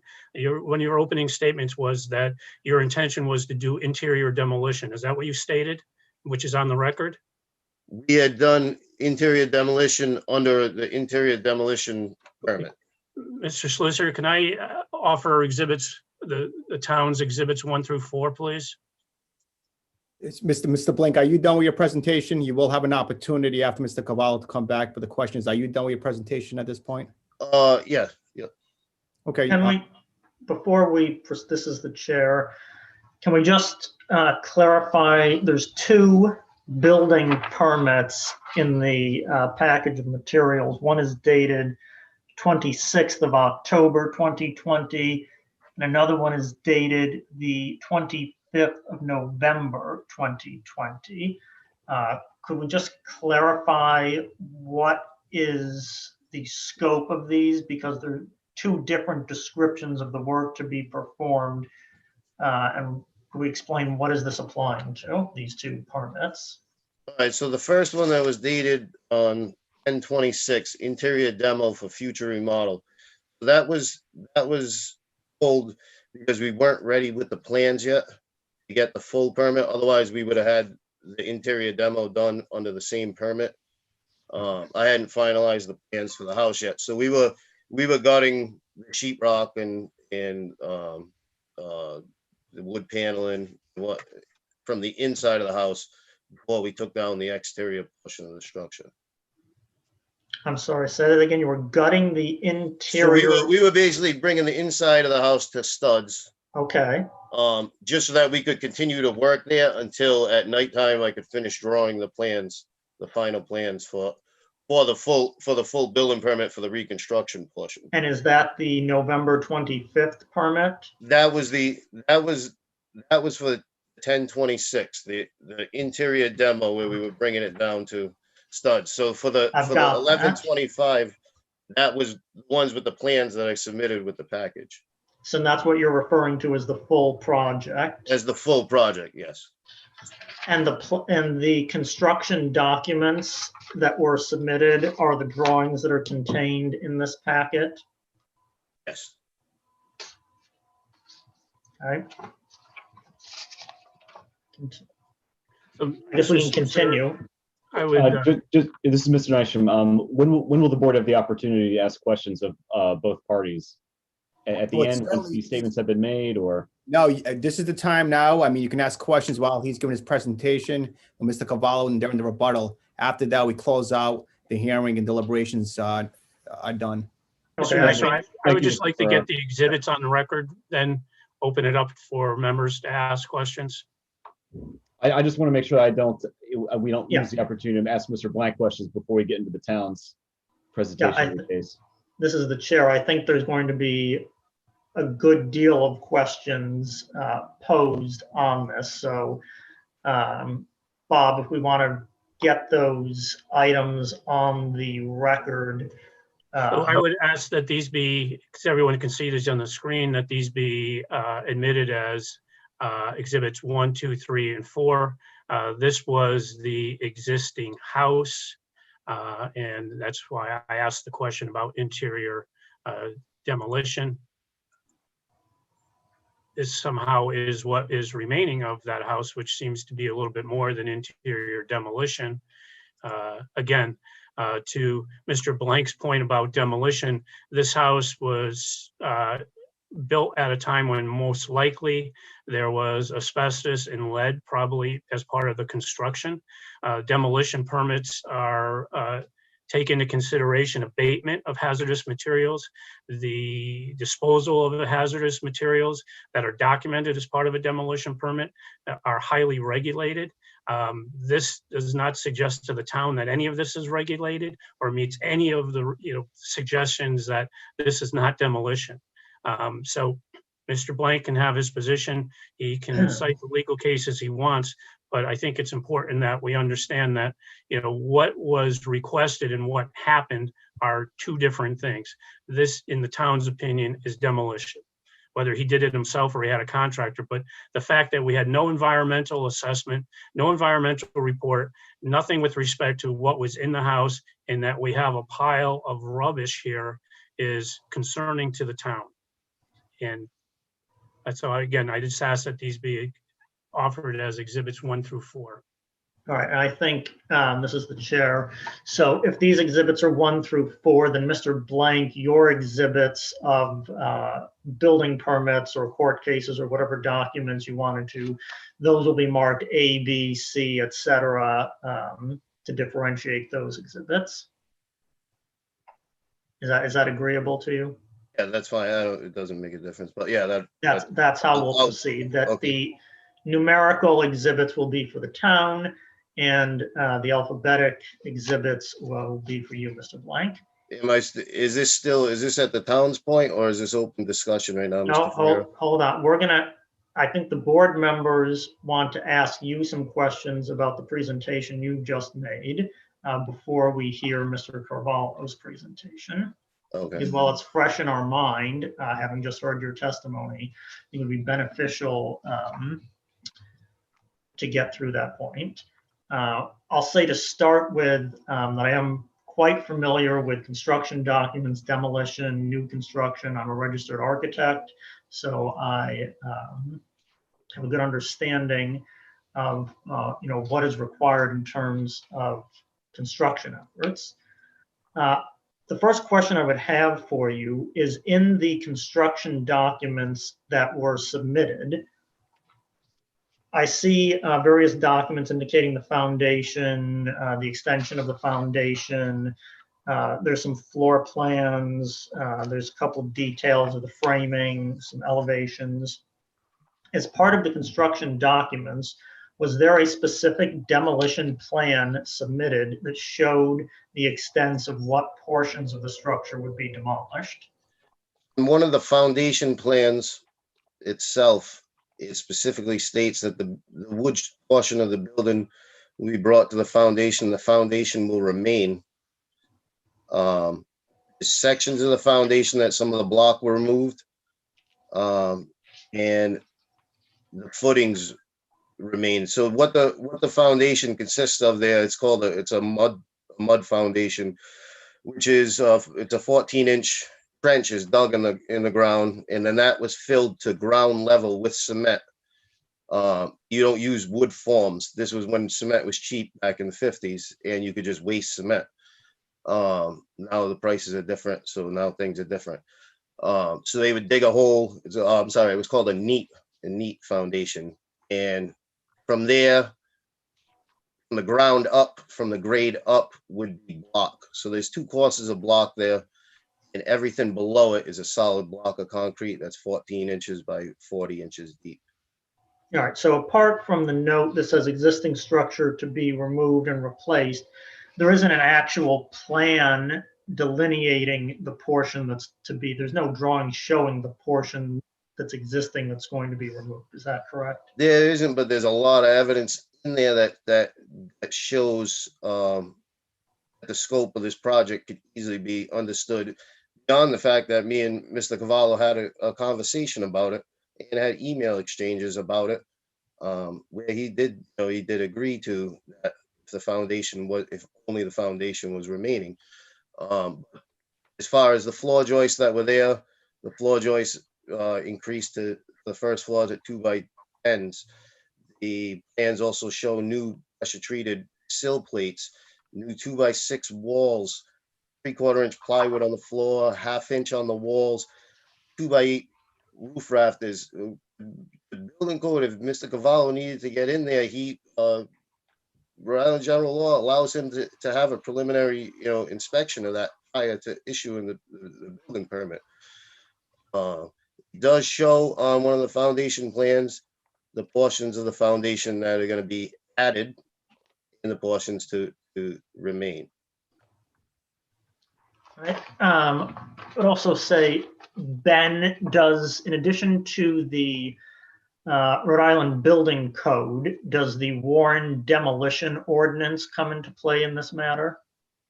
It does, and the Warren demolition ordinance pertains to historical properties only. And this is not determined to be a historical property. I don't think that's an issue. Okay. We'll go through the board here and see what other points we'd like to have expressed. Vice Chair Barrett, what are your feelings here? I'm not sure about my feelings on this. I drive by this project 2 or 3 times a day because I live down there, and I'm wondering if this is a huge deal. I didn't think of the things that Mr. Rulli brought up about, asbestos, and maybe there's lead in the pipes and some stuff like that. And I thought, the house is teeny. The house is still small, even with the addition. And I'm just wondering how big of a deal this is. Is this a little mistake that's grown or not? What if Mr. Blank loses this appeal? What are the paths forward there? And those are some of the questions I have. So technically, the building official, Tony, feels that something is not correct here, or something in the chain of events is not quite right. And I'm just wondering if it's because we haven't crossed our T's or dotted our I's, or what that is.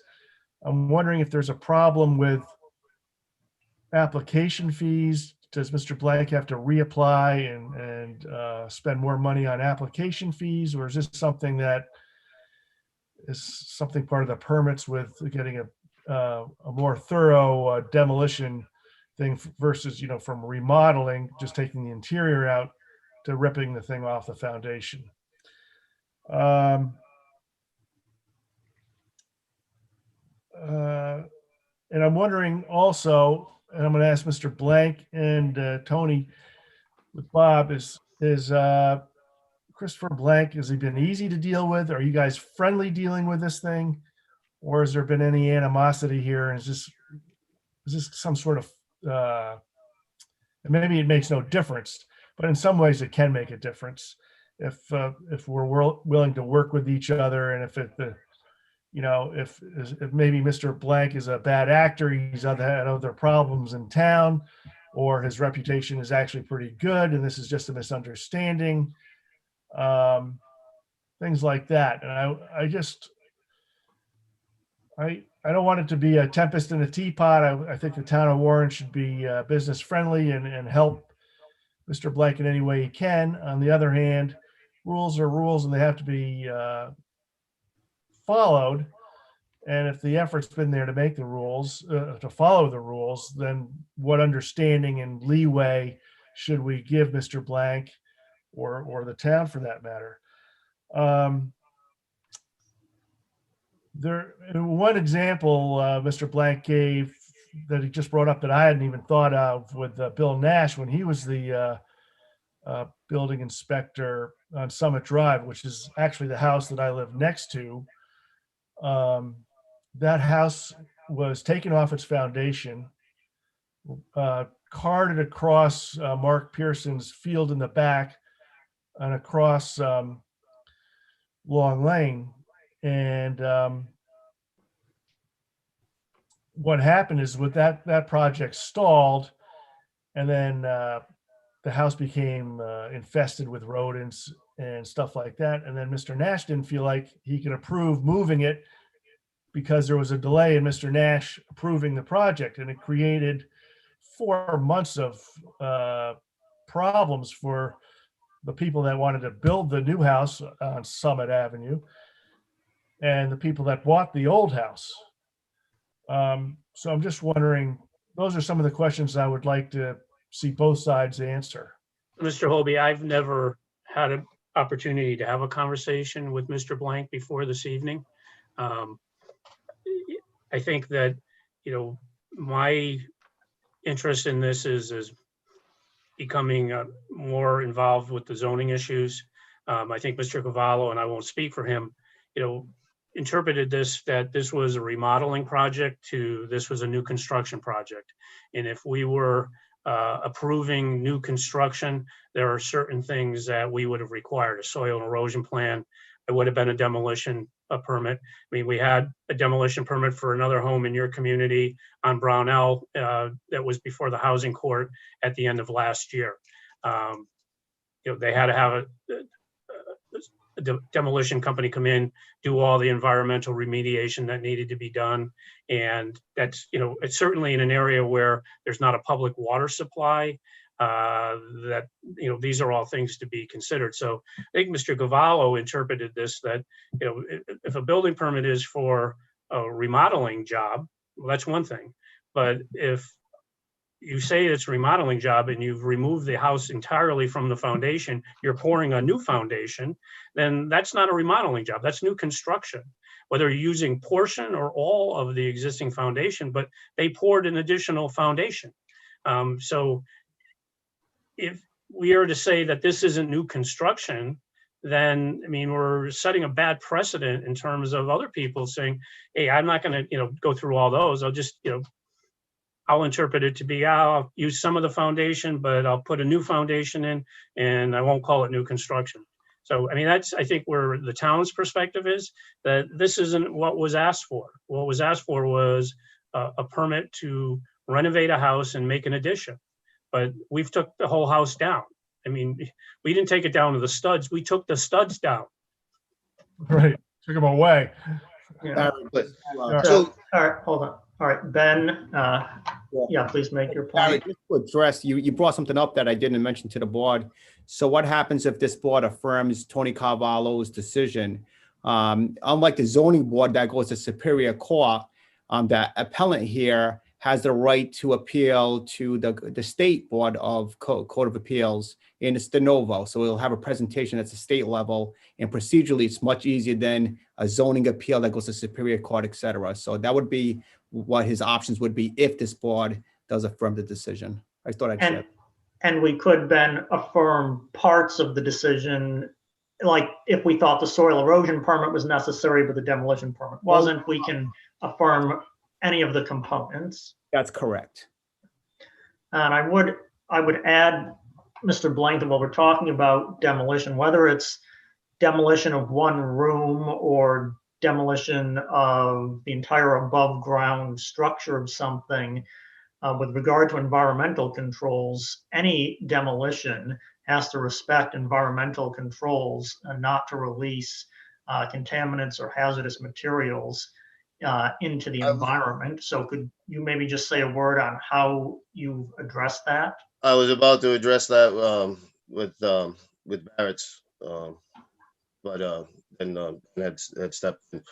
But I have asbestos abatement for it when it was requested. It wasn't requested at first. As soon as it was requested, I obtained it from Bob Quinn. So I have that. Hasn't been sent to the building inspector's office because Mr. Cavallo showed up and said, as far as I'm concerned, I won't do any inspections on this because it's a stop work order. That's when I informed them that I was able, as long as it was under appeal, that it was legal for me to continue working, giving me the benefit of the doubt at the time. That's what the intent of that portion of code is.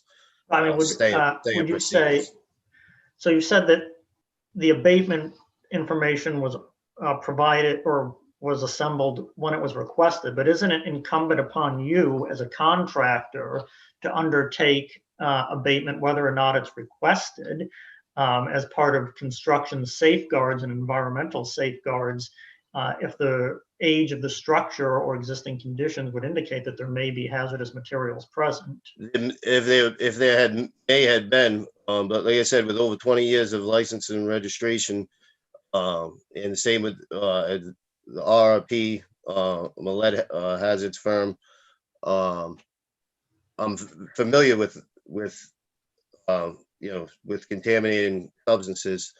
And that house, the floors were hardwood floors. There was sheetrock and paneling, wood paneling walls.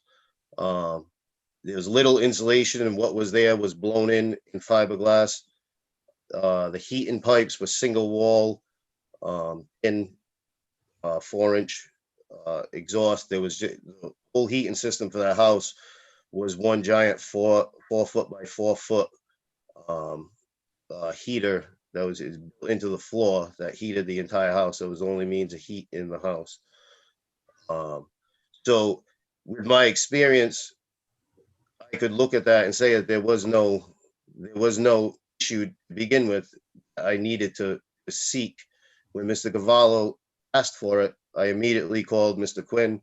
Mr. Quinn came down and took 3 samples, one of the insulation, one of the roofing material, one of the sheetrock, sent them to labs, and all 3 of them came back with nothing. Additionally, the fire chief had also been there because the pile that's in the back, we saved what was clean wood that didn't have paint on it that we could burn, because we knew this was going to be a winter project. We have a 55-gallon drum there that we were going to burn. So the fire chief came down. He looked through that even prior to Mr. Cavallo requesting the asbestos mitigation. And he looked at it and he said, yeah, he said, this looks good. This is clean enough to burn, as long as you have the well working, so that we can, because there was no power at the time there. Now we have a generator there, so that there's a means of putting the fire out. Yeah, I'm not sure how relevant the fire chief's examination of whether there might be mastic or any other material is relevant. I think to the point, Mr. Blank, is that if you were a contractor and this wasn't your house and you were coming in and doing a whole house demolition, you would have taken those steps to have these tests done and known that the town would want to see those. Now, I'm happy to hear that there is no asbestos. I'm taking your word for it because, again, we haven't seen that documentation. No, I have, it can be exhibit, it would be D. This is all after, again, this is after the fact. Mr. Cavallo is saying that, you demolished a house without providing any information, and you're willing to present it now, which is wonderful. But again, this is what Mr. Cavallo's state of mind was when he said, hey, look, you said you were just going to do renovation. You tore the whole house down. So saying what, and that's something I need to go back to too. What was put on there, we discussed this in the email about what I thought that we should change the job description or the scope of the work to, would be reconstruction and 947 square foot addition. That was in the emails. We had discussed what we wanted to change it to. One of the clerks, when I went in there, I did this verbally and it was typed up. What's the scope of the project? And not so many words was put down as what it is. But wasn't, again, I asked you again, was your testimony at the beginning of this hearing that you asked for interior demolition? I think, Bob, hold on, this is the chair. I think we've been over that and we can explore it a little bit more when Tony testifies that we have 2 building permits.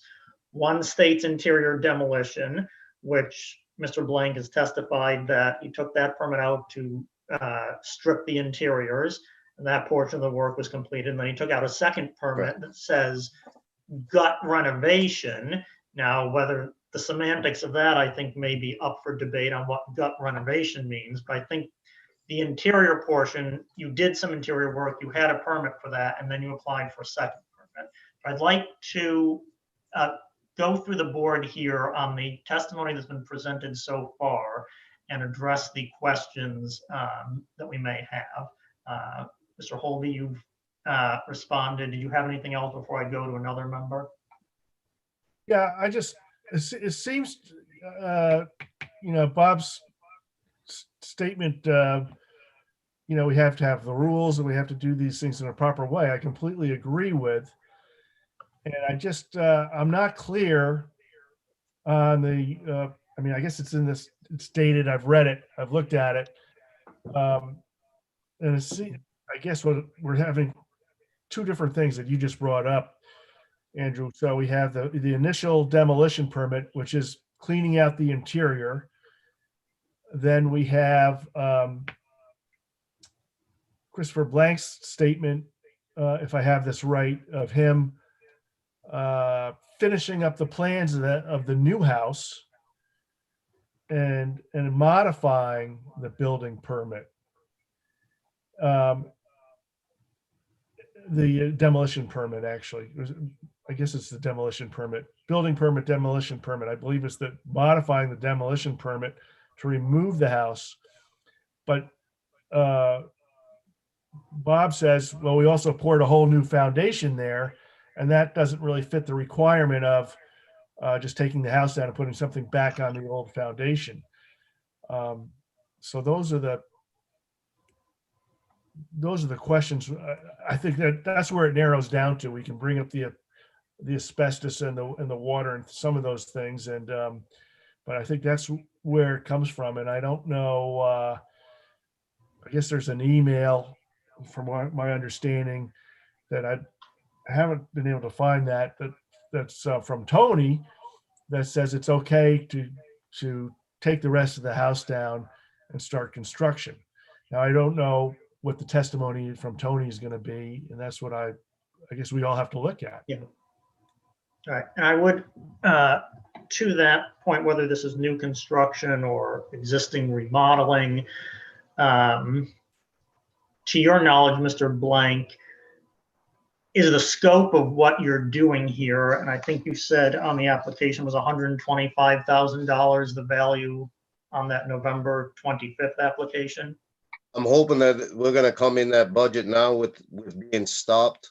Well, The lumber market has grown. Yes, I'm talking about the intended construction of this house. You've estimated approximately $125,000. Yes. And maybe you know this, and maybe you don't, and the solicitor could advise that a project of a certain magnitude or of a certain dollar value, at least with regard to commercial construction, requires that certain construction control documents in the state of Rhode Island, known as a 128 form, have to be submitted by registered professionals, either engineers, architects, et cetera. If based on the scope of what you're intending to do to construct a new house of the value of $125,000, if you feel that you would need to submit documents governed by that. I feel I need to.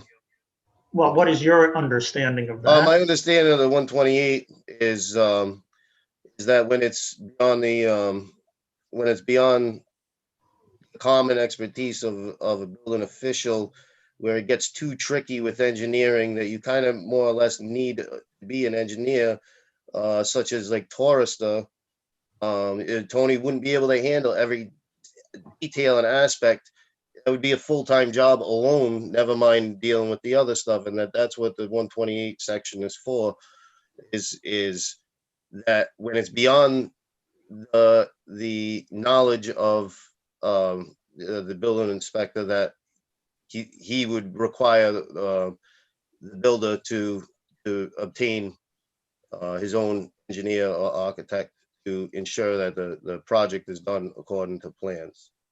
And so in your opinion, the construction of a new structure on top of the foundation, which involves new structural load-bearing components, you felt that did not warrant that level of supervision on the one?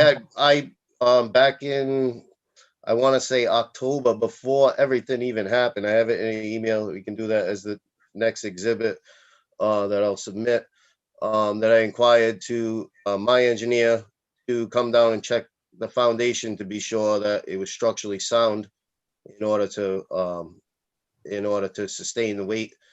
And he did come down. We dug test holes around the foundation. It's 40 inches or more underground. It's structurally stable. He made some recommendations for tie downs for wind uplift. And me and Tony were talking about it today. Tony had stopped by. Tie downs for seismic regions, which we're not in. We do have hurricane requirements. Yeah, the hurricane requirements for the uplift, and that's where so he made provisions for that, suggestions, because it was a hollow block wall that I drill and pin rebar into the footings through the block, and then in those where the rebar is, put J bolts for uplift. All right, I think that. Yeah, I think that. So yeah, gives a so we did. general idea. I did do my due diligence on the engineering side of it. Anything that I felt was necessary, that was about the only thing that I needed. Okay. So we'll come back and we'll get Mr. Carvalho's point of view when we come to him. But I'd like to move to Mr. Thibodeau. Your questions, please. Mr. Thibodeau is recused. Oh, that's right. I'm sorry. Mr. Raynon, you're next in line. I guess my big question is the expectation that the finished structure is going to have some sort of functional basement, even if it's not furnished. Is there a walkable, unfinished basement in this property? There's a crawl space. There was an existing crawl space. Okay. Because I think I'm having trouble reconciling the foundation plan with the first floor framing plan, in so much as there would be, if we're sort of assuming plan north and south directions, is the expectation that the footings and supports and this 4-inch beam that's essentially holding up the middle of the house, would that be running over top of the plan north to south sections of the foundation, the existing foundation? The second pier from going north to south, right above where I'm looking at the first floor framing. Yep. The second pier right above where it says concrete, the second pier, if you're going north to south, that we're utilizing the existing foundation. The northernmost pier, we're utilizing the existing footing that was there from the original house. In the exterior walls as well, we're utilizing the foundation there. Only section of the foundation we're not really utilizing that, would be the sections that are non-load bearing, that would be east to west of that beam from the south side of that house, of the previously existing house. Okay. And I think to a certain extent that sort of raises my next point, which is I'm sort of looking at just basic math here, and I'm the first one to say I'm not great at it. It looks like we're talking about roughly 145 linear feet of foundation perimeter here. 60 feet of it is the old foundation, which means for all intents and purposes, you have more new perimeter foundation on the finished house than you do old. And that, realistically, it leads me to believe that in the finished structure, more of the walls and roof line of this house are going to be supported on new foundation than are going to be supported on the old. And I guess my question would be, how do you reconcile this not being a new construction project when it's sitting on a majority of new foundation? I didn't do those numbers to see how many feet are there. Did you obtain those numbers from the plans? Yes, Is that, this is based off the dimensions shown on your foundation plan.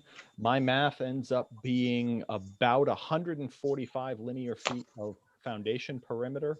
Only 60 linear feet of it is the old foundation. weird. So this is, as far as that, so this was not this was an addition and the remodel of the other side of the house. So the addition would be taken as a separate section of the foundation.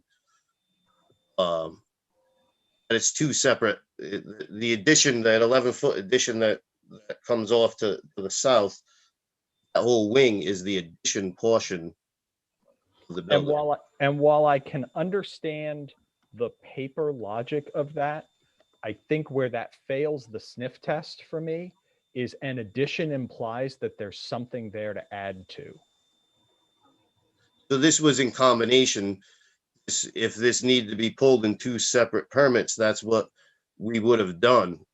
And that was my argument from the beginning, that if we needed to keep a portion of the structure up in order to not have it fall under new construction, although on a new, regardless of new construction or not, it still has to meet all new codes, which it will.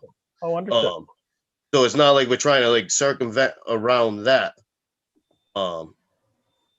So then part of the argument is that if this had been discussed or required to be permitted differently at the very beginning of the project, you would have approached the timeline of the project differently. Absolutely. I mean, we were diligently underway under this project nearly a month. The entire building came down under the guise that this building permit was legally obtained. We talked about it. I have in the emails that are in that file, Tony specifically said that a demolition permit was not required, and he would like to see, hopes to see soon. I don't know the quote, I'm not quoting it, but the gist of what he said was that they hopes to see the permit, the plans for the building permit. Now this email too, I'm not sure if you have it in your packet, because this email where he tells me this mysteriously disappeared out of the chain of emails when our entire conversation was forwarded to the building code commissioner. Everything else was in there that we talked about, except for this one particular email where he said that I do not need a demolition permit. Do you have a copy of that email? I included it in my packet.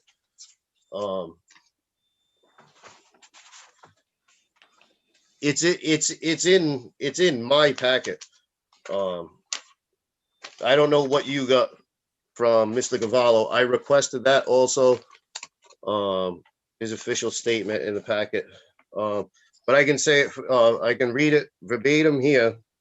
I think all we would need is the date and timestamp from the email. The date and timestamp would be Tuesday, November 17th, 2020, 3:06 p.m. Tuesday, November 17th, 2020. 3:06 p.m. Okay, I'll see if I can dig that out. One other question for you, Mr. Blank. Have you been quoted a fee associated with the demolition permit and soil erosion plan that was requested by the building official? Quoted a fee? No.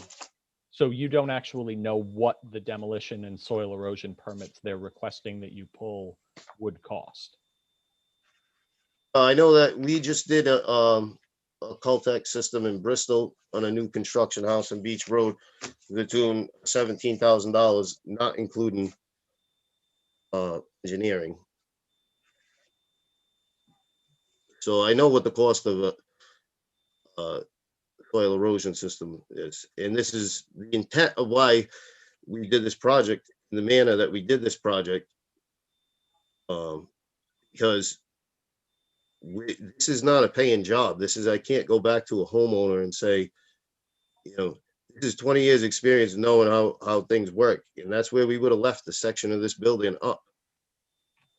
If this was the determination. The bottom line is this isn't this is not the intent. So the obligation of the appeal board is to decipher whether Mr. Cavallo has interpreted the true intent of the state building code, the legally adopted rules. That is the job of the appeals board. Mr. Blank, I'll let the Whether or not it was- solicitor, let the Well, that's solicitor. right in- determine that's what the right in legal Rhode Island general responsibility law. of it is. I don't think you, neither you or I are lawyers, so we'll defer to the solicitor on what the responsibility of the board is. Mr. Chairman, that's all the questions that I have at this time. Okay, thank you, Mr. Rainone. Let's go to Mr. Nystrom. Thank you, Mr. Blank. I have a couple questions. When you were speaking with Mr. Rainone, I don't want to belabor the whole basement issue, but I just had a couple follow-ups. I want to make sure I heard right. I believe you said that the original structure of the basement was more of a crawl space. Change Lenovo from, I think someone else decided to just say something, but I didn't So, Mr. Nystrom, I muted that person, so go okay. ahead. All right, Mr. Blank. I don't want to belabor talk about the basement. I just want to make sure I heard a few things correctly. Okay. Mhm. I believe you said, while speaking with Mr. Rainone, that the basement on the original structure was more of a crawl space, correct? Yes. Okay. The foundation for the new structure you're proposing, are you keeping it a crawl space or is it being dug out? I'm keeping it a crawl space. Okay. And regarding the original foundation lines that you're maintaining for the new proposed structure, are you utilizing the original foundation materials and cement, or have you completely removed that and are replacing it with new materials? I'm sorry, say that again. Okay. The original foundation that's been, the original foundation lines that are being incorporated into your new structure. What happened with that original foundation? Are you reusing old materials? Are you reusing the current? We're reusing the old material. So I said before, what they did was they dug a 14-inch wide trench, 40 inches deep, filled that with concrete. That is all remaining. From the grade up, they put 2 courses of block. So those blocks have been, according to my engineer's recommendations for the structural integrity, it was mostly for tie downs, was to have every 32 inches hollow block filled with concrete, with rebar and J-bolt hold downs, 1/2-inch J-bolt hold downs. We just went ahead and filled it all the holes, just to make it the 2 courses of block on top stronger, for longevity. But Okay. there's still a 14-inch by 40-inch solid concrete structure completely underneath that entire building. Okay, so you have, and that's why I just want to make sure I understood correctly. You have not touched or altered that concrete substructure, we'll call it, correct? No. And the block that was sitting on top of that concrete substructure, you didn't remove the blocks, you just ended up filling them with concrete, correct? Yeah, anything that was damaged, we didn't, all the original blocks are there. Any of the mortar that was damaged, we'd patched as necessary, just to, the house was built in 1949. The foundation that's there existing is still from 1949. That's where I feel the 2021 date in this, how is that fair to a prospective buyer in the future for land evidence records that this house was built in 2021, but portions of it are existing from 1949 when the house was built. Okay, and the last question I have for you at this time is, what's the date that you started to tear down that original structure? Do you recall? It would be around the time of that, the interior demo permit. I'm getting papers because I got them all over here. Mr. Ellis had it. What was it, the 25th of? Yes. October 26th? Well, there was November 25th. So the October 26th, to my understanding, from what's been testified in the packet, that was for the interior demolition work only, of stripping the interior walls. The Right. second one, that's dated November 25th, was, according to the testimony, for the quote entire project, which says gut renovation. Now, gut renovation versus tearing down everything except the foundation, maybe two different things. But I think that's the one which Mr. Blank began to remove the exterior walls. Is that accurate, Mr. Blank? Correct, yes. Okay, So yeah, at around each date of those is when both portions, exactly what Mr. Ellis just said. okay. So you and didn't remove any exterior walls prior to the November 25th permit? Prior to that, we had started cutting into the roof.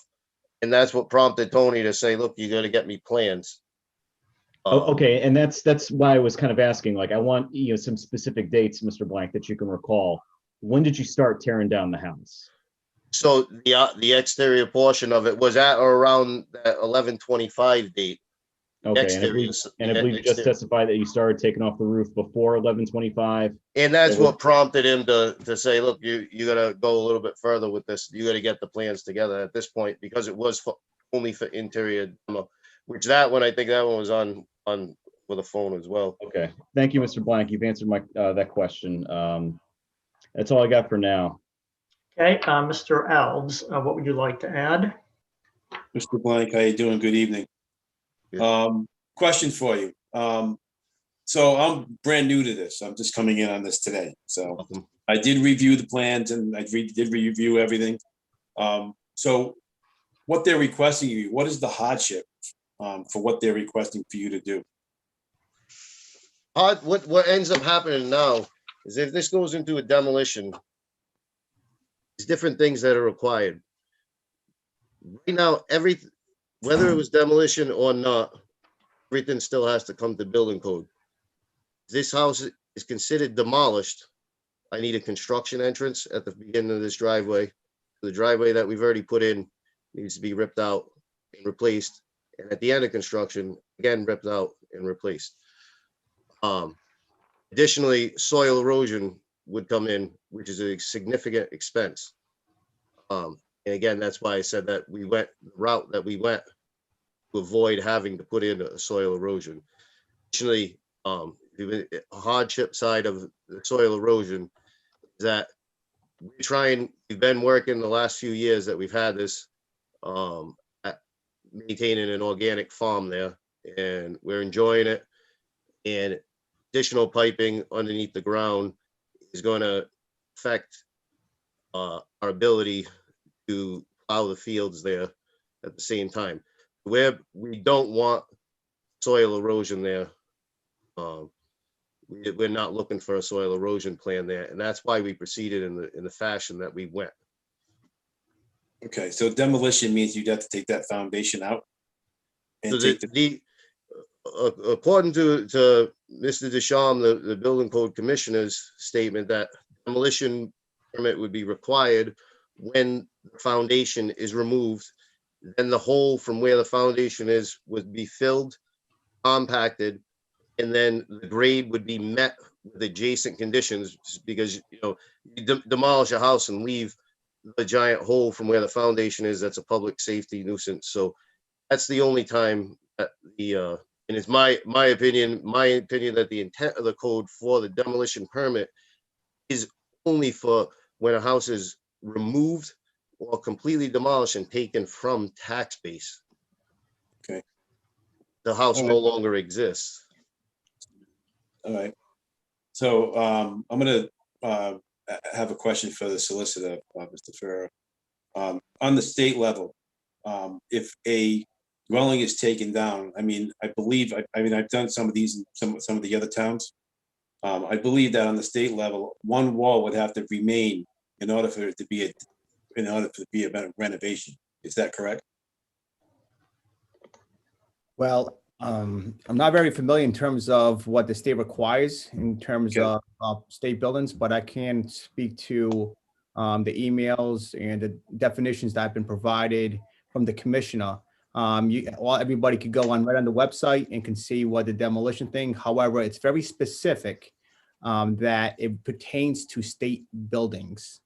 And what I would suggest is that Tony has under the charter Article 8, Section 13.03, It's Tony's interpretation as to the code in the town of Warren. I would also ask, in terms of trying to define this, Tony has supplied some pages out of the International Residential Code.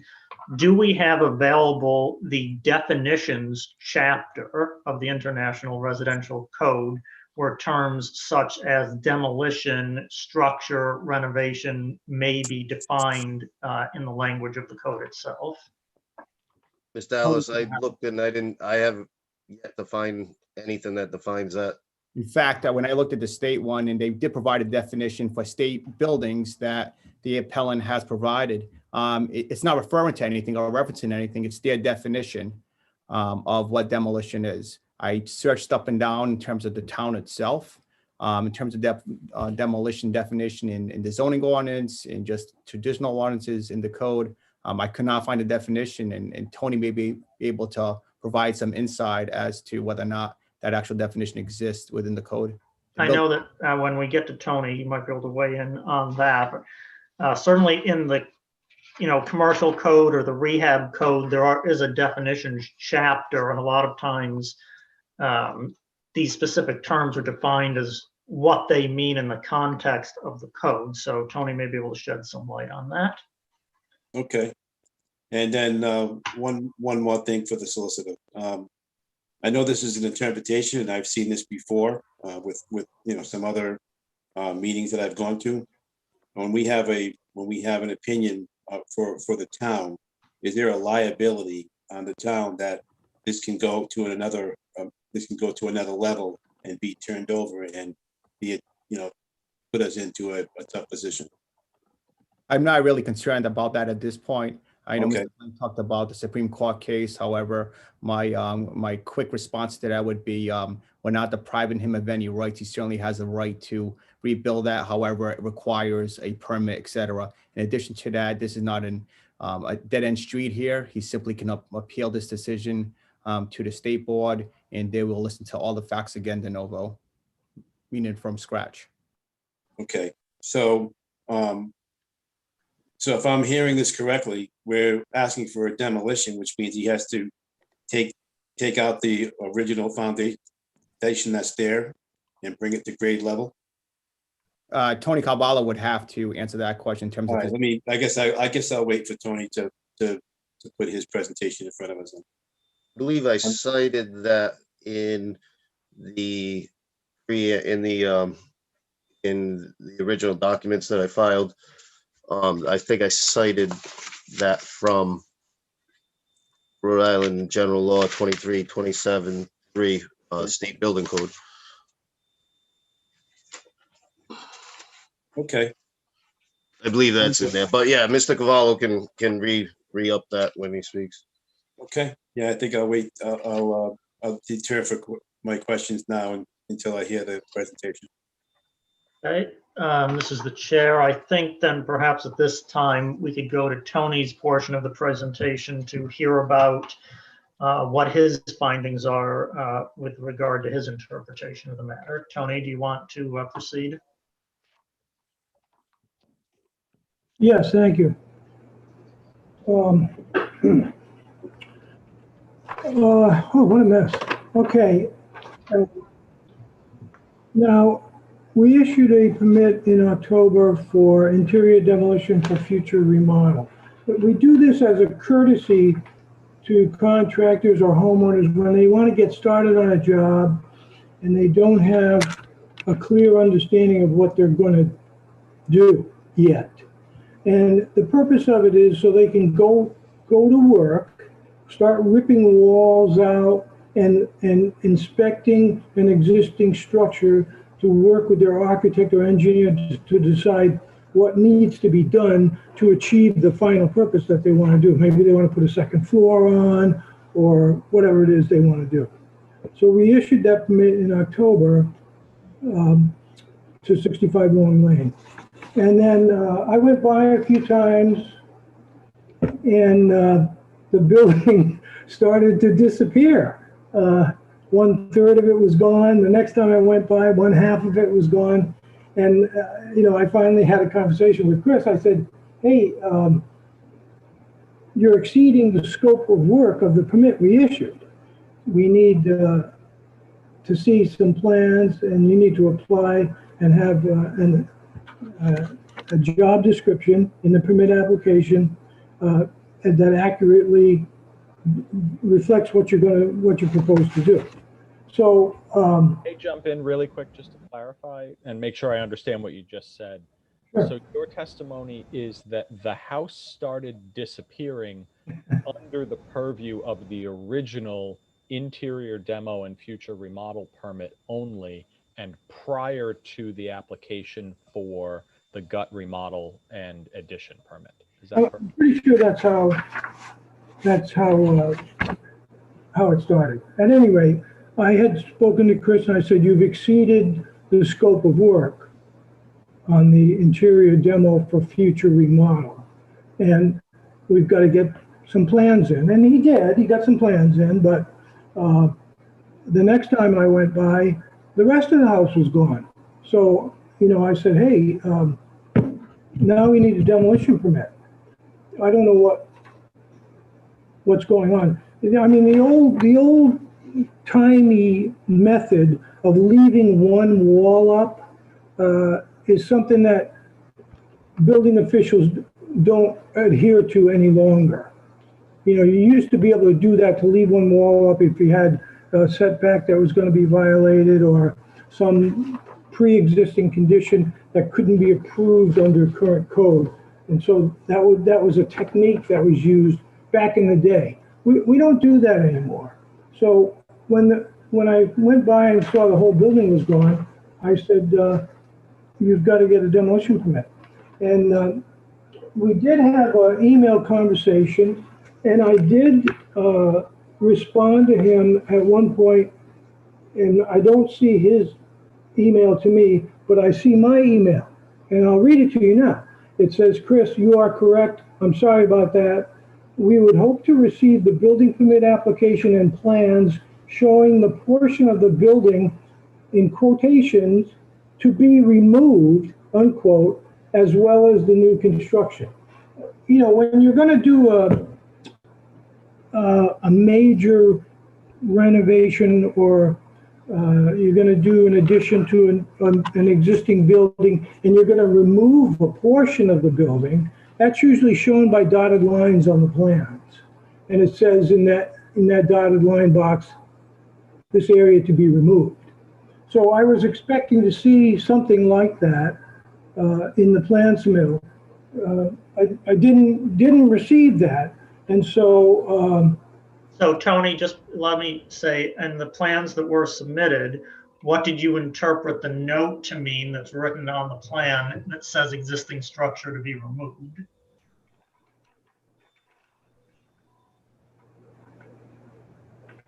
So existing structure to be removed and replaced, foundation to remain. Yeah, so what I realize that graphically, which is the standard convention to show a demolition plan, to show the walls and components that are to be removed, but there is a note in there saying that the structure is to be removed. So what did you interpret that to mean? A portion of the structure would be removed and a portion of the structure would remain. But the third time I went by, the entire building was gone. What was that? So when you went by and what you say the entire building above the foundation was gone, right, was that prior to November 25th when the second permit was issued? The second permit was issued on November 19th. Oh, sorry, November 19th. The permit was for a gut remodel and a 947 square foot addition. And but that was based on the plans submitted, was it not? Yes. The plans that were submitted for the second building permit are the plans that we have in the packet that say existing structure to be removed and replaced, foundation to remain. Right.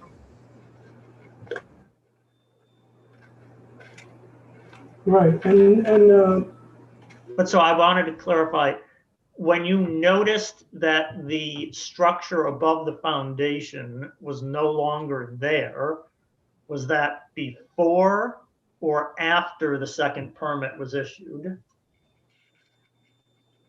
I don't know. Probably would have been around the same time. Mm-mm, I don't know. I don't remember. no pictures. So we don't have any documentation of like a site visit you made on a specific date that notes when the conditions were that you observed the structure above the foundation was gone? 22nd, 22 the order. So is that no, we don't have any documentation of that? That would be the email that I would have sent that said you exceeded the scope of work. What was the date on that email?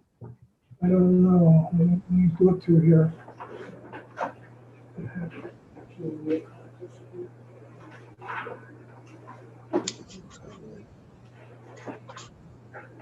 Oh, that was December 24th. So that was after the second permit had been issued, correct? Yeah, I went by and I sent Chris an email, December 24th, that says, you have exceeded the scope of work for the permit issue. That Okay. would have been the permit from November. So based on the permit that was issued that says gut renovation or gut remodel, and the documents submitted, what did you see that indicated that the work was beyond what you believe the scope of the permit encompassed? The entire building was gone. There was nothing left. And so from your understanding of the plans submitted, that was not what you believe the intent to be? Well, here's the rest of my email. It says, please obtain new permits, including demolition permit, soil erosion and siltation control permit, and revise the job description of the permit issued, number 20-328B, and adjust the valuation for the new single-family home and pay the difference. You are not authorized to continue work without a demolition permit. Please obtain a demolition permit immediately and submit 3 sets of complete plans to the fire department for review, then to the building department. So Tony, in your professional opinion, as a certified building official, what's your definition of gut rehab? When you take the building down to the studs and remodel everything in there. So would you say, Tony, that a gut rehab means the structural framing that is forming the support of the structure is still left in place? Yeah, and the foundation. And so the foundation, your understanding is the foundation plus the structural framing that is supporting the building is left in place, is your interpretation of a gut rehab? Yeah. And to your knowledge, is there any definition in the International Residential Code or other statute that confirms that or gives guidance as to what is considered a rehab or renovation versus demolition? No, there isn't. That's how I interpret it. That's my job. Yeah. I'm supposed to interpret the Rhode Island State Building Code and the international codes and apply them within my jurisdiction, which is the town of Warren. Yeah. And is it true that the codes cite that the authority having jurisdiction, which would mean you, the fire marshal, et cetera, has the right to interpret the meaning of those codes and how they're applied? Yes, that's how I understand it. Let me go on if I could. Yeah, please do. So a demo permit would cover all the requirements, including proper disposal of demolition wastes.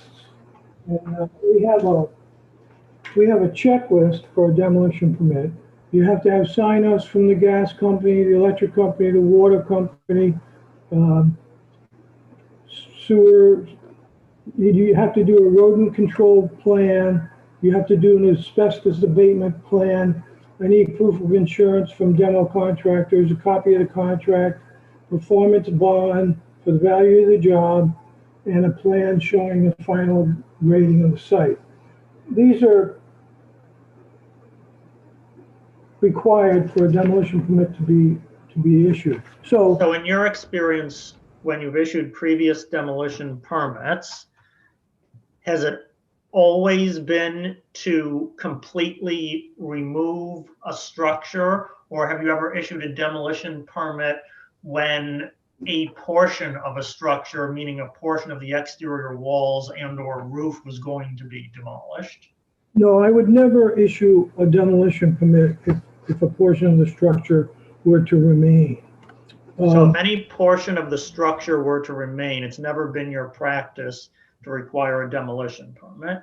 Correct. I usually, my official interpretation of that is this.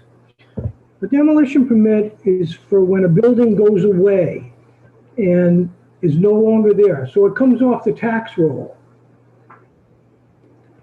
And so let me just ask you in your opinion about that. So if a structure were to have all of its above grade components removed, such that only the foundation would remain, would that cause it to be removed from the tax rolls? And you'd be if you were going to replace it. No, hold on, just a minute. I want to say, if someone removed all of the above grade components of a structure, but left an empty foundation sitting on the site, would that be removed from the tax rolls in that condition? I don't know. That would be a question for the tax assessor. I would say yes. I would issue a demolition permit for a certain address, and then when the demolition permit was final, the building would be gone, even if you left the foundation. So Tony, your understanding of demolition seems to be hinged upon such that a structure is removed from the tax rolls after the demolition is performed, whatever the demolition is.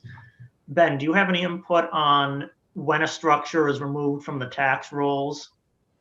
I don't. I think I would again agree with Tony. That's a question for the tax assessor to determine. We've had instances where we had the fire with the Berg property, and they were able to rebuild in a certain period of time. We've had the house on Brownell Street that had gone to housing court and was demolished, and the housing court allowed the property owner a year to decide what they want to do. So, I mean, I don't think it's, immediately when it's demolished, it immediately comes off the tax roll. That if somebody wants to rebuild within that assessment period, they have the ability to do that. I don't think it's an automatic, as soon as you demolish something, it comes off the tax roll, then we're going to start all over again. Yeah. I'm trying to define what demolition means in terms of the tax rolls, that would the tax rolls only remove a structure from the tax roll if the foundation was gone and it was infilled and graded? I think it's what's left on that site at the end of the assessment period. A copy of every building permit, including demolition permits, goes to the tax assessor. If it's a demolition permit to demolish a single-family dwelling, the tax assessor will, or their inspectors will at some point go by and inspect to see if the building is still there. If it's not there, it's coming off the tax roll. But in this I case, guess the definition of not there seems we have two different opinions. One opinion is that the above grade structure being gone means it's not there. Another definition by Mr. Blank means that everything, including the foundation, is no longer there. So we don't seem to have a definitive answer for what constitutes a building not being there. But Mr. Ellis, I would just add that in a case, if Mr. Blank had followed the procedures that Mr. Cavallo had requested, so you want to take this building down, you get a demolition permit, we want to make sure all the environmental checklist is met, and then you're going to apply for a building permit. So that file is going to show a demolition permit and a building permit. It's not going to say that it's off the tax rolls. The building permit that comes after the demolition permit suggests that there's going to be improvements to that property. I mean, it's not, if there was no building permit after the demolition permit, then I think the argument that it's coming off the tax rolls is proper. But in this case, I mean, there's no question that there's going to be something replaced. Well, I think what I'm trying to get at is Tony's testimony that he seemed to define demolition by when a structure is removed from the tax rolls, that's when a demolition permit would be required, I believe is what he testified, in his opinion. Well, yeah, that may not be correct. Yeah, well, what I said was, I wouldn't issue a demolition permit unless the entire structure was going to be removed to the point where it would come off the tax roll. There would no longer be a building there. You know, there might be a slab or there might be some footings or a foundation left behind, but the building is gone. Well, it seems, I think the nub of the question is what is the building? Because Mr. Blank seems to assert that the foundation constitutes a building, and you seem to be asserting that the above grade framing is what defines a building. The building would be the habitable space that can be occupied. I guess that's your, in your opinion, Tony, because we don't have any definition in the code of what that means. That's my interpretation. Tony, if I may, my question would be, then is, in your interpretation, the requirement for a demolition permit is triggered if the structure ever meets the point where it could be removed from the tax roll? Because I think part of the question in this instance is, yes, they've removed the entirety of the building, save the foundation and all of the definitional issues that come with that. Well, I'll but tell the you, expectation is they're building another building. yeah, but Jason, in this case, this was more of a matter of convenience and common sense for me. Because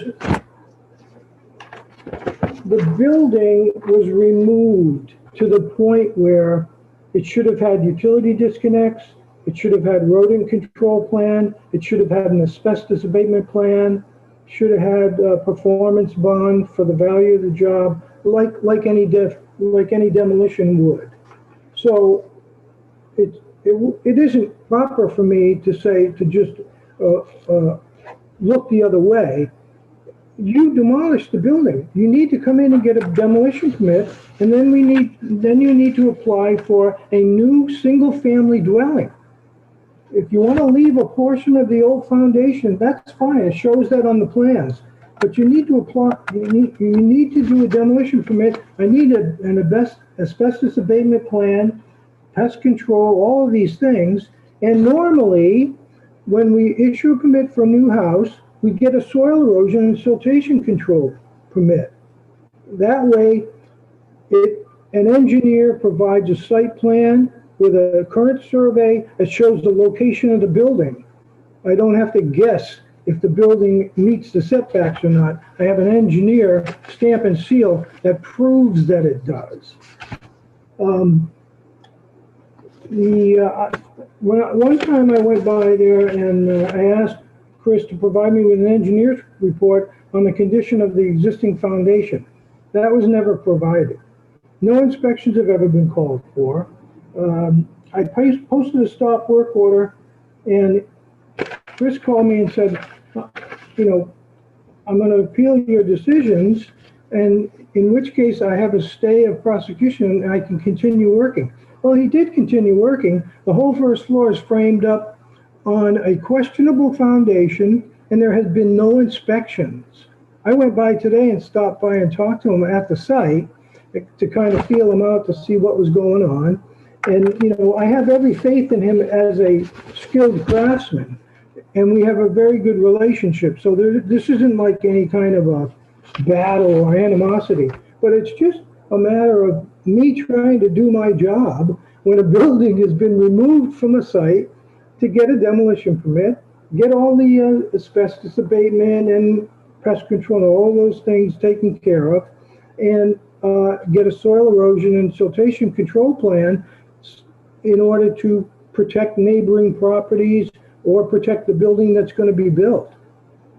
I mean, I would just add that I don't think anybody, you know, the town is not against Mr. Blank being able to build this house and to put something that has a higher assessment than what was there previously. But to the extent that you take something down to the foundation, you increase the existing foundation. And you're doing all this under the auspices of that this is just a remodeling job. Well, that's not what this is. And so this is new construction. As soon as you enlarge that foundation, when the existing structure is gone, it's new construction. Oftentimes buildings have reuse of foundations, but there's nothing that was original that's there anymore other than the foundation, which Mr. Blank has said they have reinforced. So that cinder block foundation has been reinforced. They've done rebar, they've done situations for tie downs. And this is new construction. So the building inspector is looking at this and saying, why am I going to treat you any different than somebody that comes in on any other lot that wants to build a new home? And I'm not going to, you might decide that the soil remediation plan is not necessary. And I don't know that I would disagree with you, but I think to the extent that we didn't have anything to say about the demolition, the disposal of those materials, whether they were tested or not, we're finding that out after the fact. And that we've gone way beyond the scope of what was represented. That's what Mr. Cavallo's position is. I mean, if Mr. Blank had just gone and checked the boxes and said, I'm going to do this, I'm going to do this, I'm going to do this, we wouldn't be here tonight. This house would be completed. Correct. So Ben, can I ask you, is it possible to find that the building permit that was the second one issued on 11/25/20, where the description is gut remodel and 947 square foot addition, can we find that that permit should never have been issued because it was issued in error because there was a conflict between the description of the work to be performed and the plans that were submitted accompanying that? I don't want to make that decision during this hearing. I'd rather defer to it. So you don't want to address the issuance of that building permit? Because I Correct. think that goes to, I can't in my mind, the description, gut remodel and 947 square foot addition, I think is completely in support of Tony's case that the removal of the above grade structure goes beyond what is stated here. However, it does not go beyond what is noted in the plans that were submitted. The plans that were submitted state that the structure is to be removed and replaced. So I think there's a conflict between those two things. And in my mind, that would make the permit invalid. Again, I would just default to Tony's interpretation of, and you questioned him in regards to the discrepancy between the two, and he gave you an answer, and I'll let that answer stand. All right. If I may, Can the question be, Mr. Solicitor, can the question be, if I'm coming in as somebody that wants to build a new single family home, what are the requirements that the building inspector is going to require? Let's leave the soil or remediation plan on the side. You need engineered drawings, yes? Not necessarily. For a new single family home, for a building I think permit? Tony can speak to that. When I reference the 128 form, whether or not you have to have a registered design professional submit on that. That's usually for larger commercial jobs. A new single family dwelling, you wouldn't necessarily need an engineer or even an architect, as long as the plans could be reviewed and they meet code. And were their plans reviewed by the fire chief or the fire marshal? Yeah, they were. Okay, And I reviewed them and approved them as well.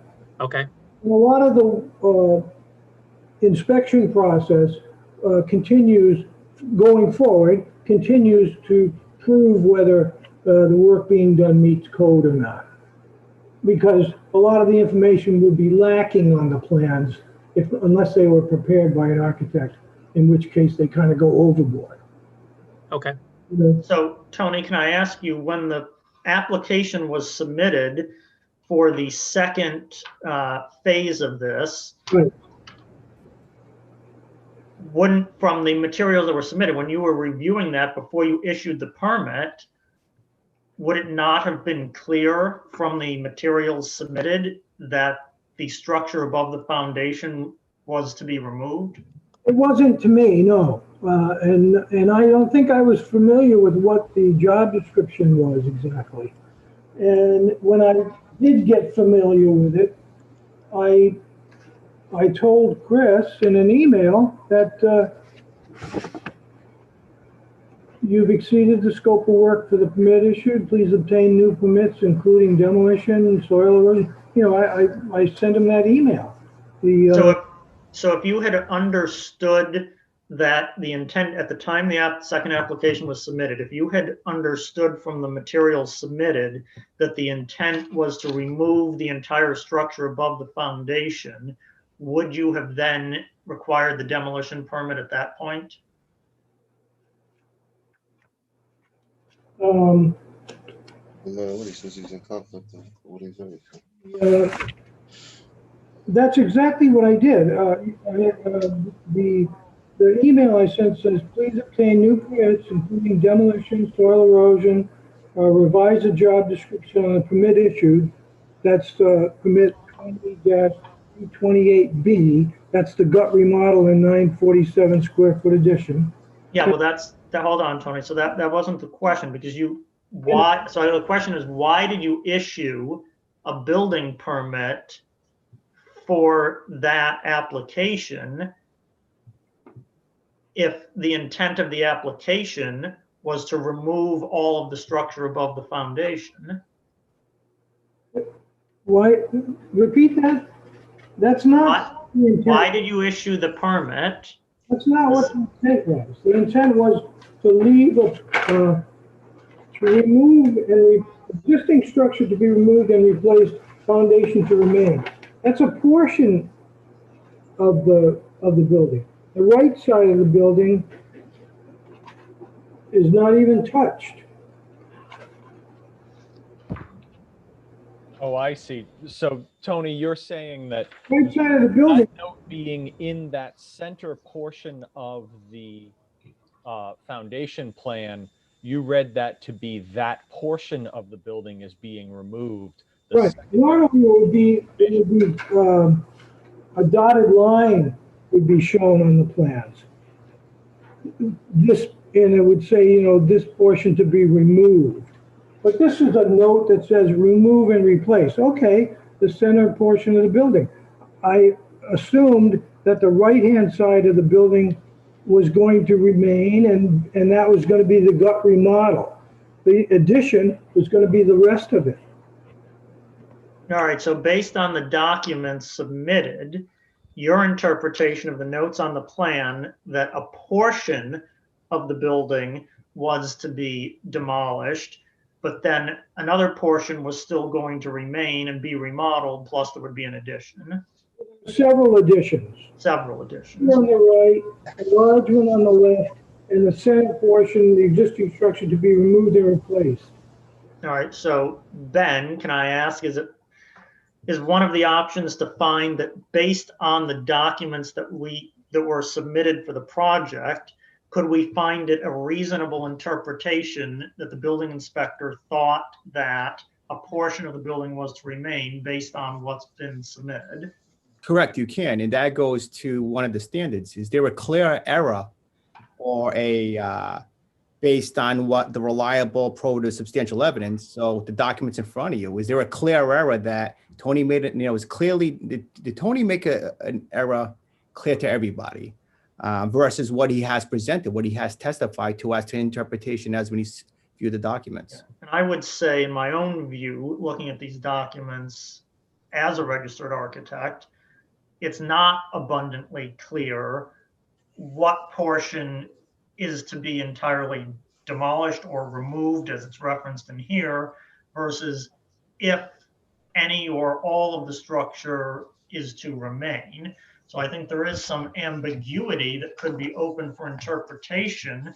And I think particularly coupled with the fact that the description on the application says gut remodel. So that description, in line with the ambiguity on the plan, in my opinion, could reasonably lead a building official to the conclusion that a portion of the structure was to remain. Now, that still doesn't resolve the question of whether the foundation constitutes a portion of the structure, so a demolition permit wouldn't apply. I don't think we're going to be able to answer that because we don't have any specific definition of what that means. If I have a question for the solicitor, if I may, Mr. Chair. No, absolutely. Ben, you may have alluded to this earlier on, but in the absence of any black letter definition of what demolition means, do we default to the building official's interpretation of that term? You do understand, again, this is by state law. This is also by the Charter Article 8, Section 13.03, where it says duties, and I'll read it to you. The duties of the building official / zoning official shall include, but not limited to, interpreting and enforcing all applicable requirements set forth in the one town code, state laws related to construction codes, etc. It's absolutely it's its interpretation of the code as it applies to the town of Warren. Yes. Okay. And I would say, Jason, I would say in my own experience that when dealing with local building inspectors or fire marshals, they can interpret things that, as the architect, I might believe are completely contrary to what the meaning of the code is, but it's their right to interpret it that way. And if I don't like their interpretation, it ultimately can go to the State Building Code Board of Appeals for them to make a jurisdictional decision. But certainly, building inspector or fire marshal refer to the authority as having jurisdiction in the code language, can make an interpretation and request that and require that you conform with that per their interpretation of it. I think the code gives wide berth to the local officials to make their own interpretations of what the code means. Yeah, and kind of what I'm getting at is I don't want us to get bogged down in what we think, from my own perspective, what we think demolition means. We don't have a definition to rely on, ergo we default to what the building official's interpretation is. And I think Tony's testified to, I can't talk. Tony said what he thought that means. I mean, so based on that information, I mean, I think that may not resolve the issue at our level. It may need to go further on up, but you know, really the only definition for demolition we have to rely on, I think, based on what the solicitor has given us, is what Tony's interpretation is. I think the question is, there's a precedent that can be set here, and that's what needs to be addressed. You know, if Mr. Blank was offering other instances where he did searches of permits that had and decisions that had been made, you know, this is a question: is this new construction or not? Is this demolition or not? Again, I'm not convinced whether or not a soil erosion plan needs to be done or not. I'll defer to that. But I mean, I clearly think that, you know, by any layman's definition, this is more than gut rehab. And that's the issue. You know, should he have gotten a building permit, and should this demolition have been done in a proper way? And if he's willing to pull the permits to do that, then we can move forward. The question on the soil and erosion plan, that can be something that you all can decide that it's necessary or not necessary. But to leave this unresolved, that, you know, well, it might have been demolition. This was not gut rehab. I mean, this was demolition. And so if we're going to leave this an open-ended issue, I think this is a really bad precedent moving forward for the town. If I may, I don't think. Go ahead. Jason, why don't you go ahead? Which Jason? Oh, I'm sorry. Let Jason Ranone go ahead, and then Jason Nystrom can comment. Tony, if you could take me to school really quickly, like absolute 5th grade explanation of this, because I'm the lowly lighting designer in the room. Tell me what the negatives of not having a soil erosion plan in place would be. Well, we generally require that when a new single-family dwelling is put on a lot. And part of the convenience for me in doing that is you have to get a survey, and you have to have an engineer locate the building on the property so that I can review it for the setbacks required in the zone. So, you know, it's more of it takes the guessing game out of it for me, and certifies that the building is in fact in the right location. And the engineer will also check the location of the property, see if it's a floodplain, see if it's a watershed, or if there's other issues that need to be, environmental issues that need to be respected. So in a lot of ways, it's a means to get. They'll also locate the septic system. There's no sewer at this location. Okay. All right, Jason Nystrom, what was it that you wanted to say? I gotta remember. Well, I think what I was getting at was, with my earlier comments, I think for purposes, this is my own take on this, for purposes of what we're being asked to review, we kind of have to rely on what the building official's interpretation is, because that's what the ordinance is indicated as stated by the solicitor. Now, I think if Mr. Blank wants to take that upstairs to the state board, maybe there'll be some further guidance coming down from there. But I mean, I'm not trying to suggest to Mr. Rulio like that we're punting on the issue. I just want to make sure that we don't get too lost in amongst ourselves. What is the definition of demolition? I think we have that definition. That's what Mr. Carvalho has indicated. But those are my 2 cents. Thank you, Jason. Yeah, Barrett, go right ahead. The second demolition permit issued on November 25th. Second building permit. Second building permit. Has there, I assume that then that was paid then, the difference in cost was paid. Is that right, Tony? There was no demolition permit issued. No, the question, Tony, is whether the adjustment on the building permit for the increased cost that Mr. Blank, made the adjustment in terms of what the fee was required. Well, the first permit was interior demo for future remodel. The valuation on that permit was $1,500. They paid a permit fee of $82, I think. Based on $1,500 of estimated cost. Yeah. And then the building permit, the second building permit was based on an estimated cost of how much? $125,000. And then the fee was paid for that? $1,425. Yep. Yep. So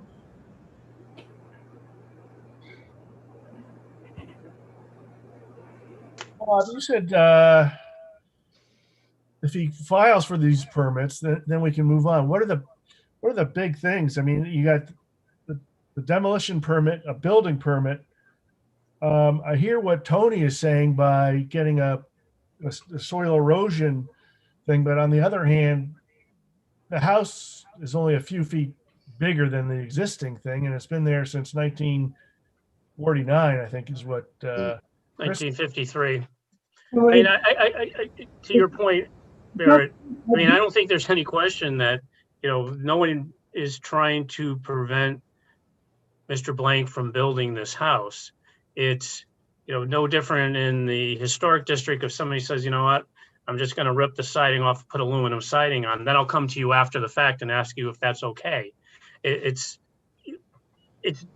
We have process and we have procedures and we have regulations in place.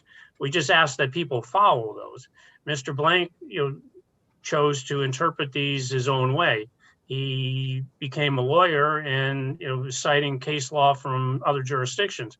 I mean, it's just, I think it's a bad precedent if we don't require everyone to follow the rules that are in place. So, in December, if Mr. Blank had said, okay, I'll do these things, we wouldn't be here in February. His house would almost be completed.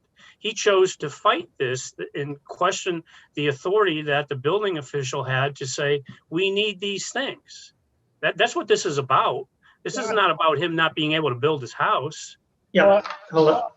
Barrett, let me add one thing about you're mentioning the soil erosion permit piece and whether that's applicable. I would say that because he does show he's expanding the foundation, he would have to put in new foundations for the addition. There would be excavation on the site. So I think the excavation in and of itself would trigger the need for erosion controls and soil conservation. Because anytime you excavate on a piece of property, You need to demonstrate that you're not creating runoff or the dirt's gonna, go into a wetland or a stream or something like that. So I think what he submitted would have needed the soil erosion control, even if he kept the house and just put the addition on it. I would agree with you if it was a big thing. It's 14 feet and it's a crawl space. I mean, it's just barely under the frost line. And it is a farm there. But besides all that, I agree with Mr. Rowley completely. And Tony's right to interpret the laws. So I'm trying to figure out a way,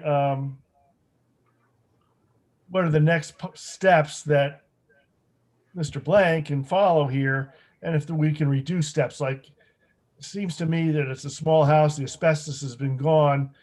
Does he need to file for a part of an asbestos permit when some of that stuff is already done? How can we lessen the load on Mr. Blank so he can move forward, yet we get all the stuff done that the town needs to have done? I mean, at a minimum, we would need him to submit to us whatever environmental he had done in terms of the materials that were there, asbestos, lead. If he has those, then, he can, I think you could find that he could do the demolition permit after the fact, but that we have some documentation of that, for if in fact it is a clean report. I don't know. We haven't seen that.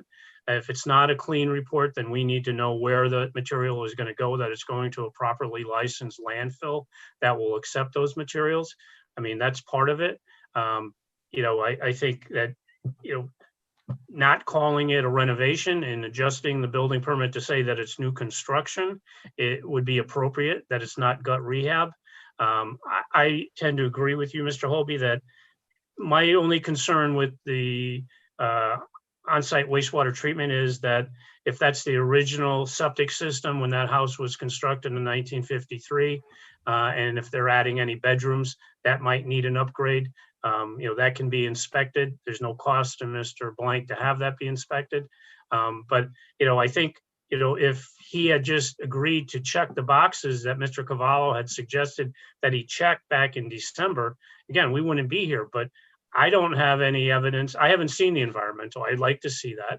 I think we can get past that if, in fact, it's a licensed environmental engineering firm that is certifying what their results were, not just somebody that kind of knows what it is.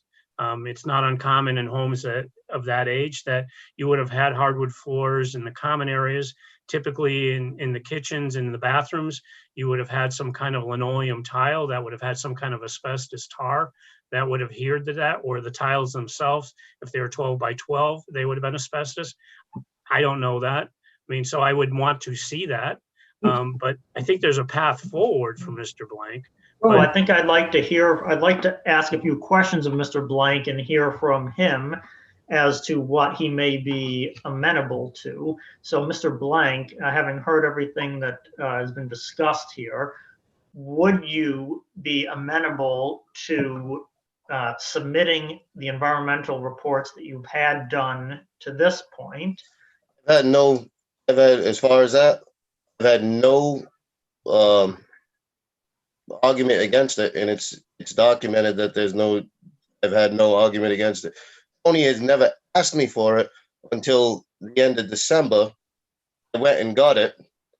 At that point, Tony told me that there would be no inspections until the appeal was done, because I shouldn't be working there.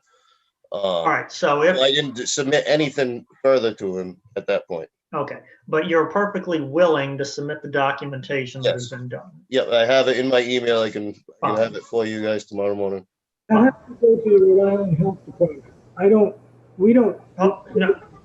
The Rhode Island Health Department. Tony.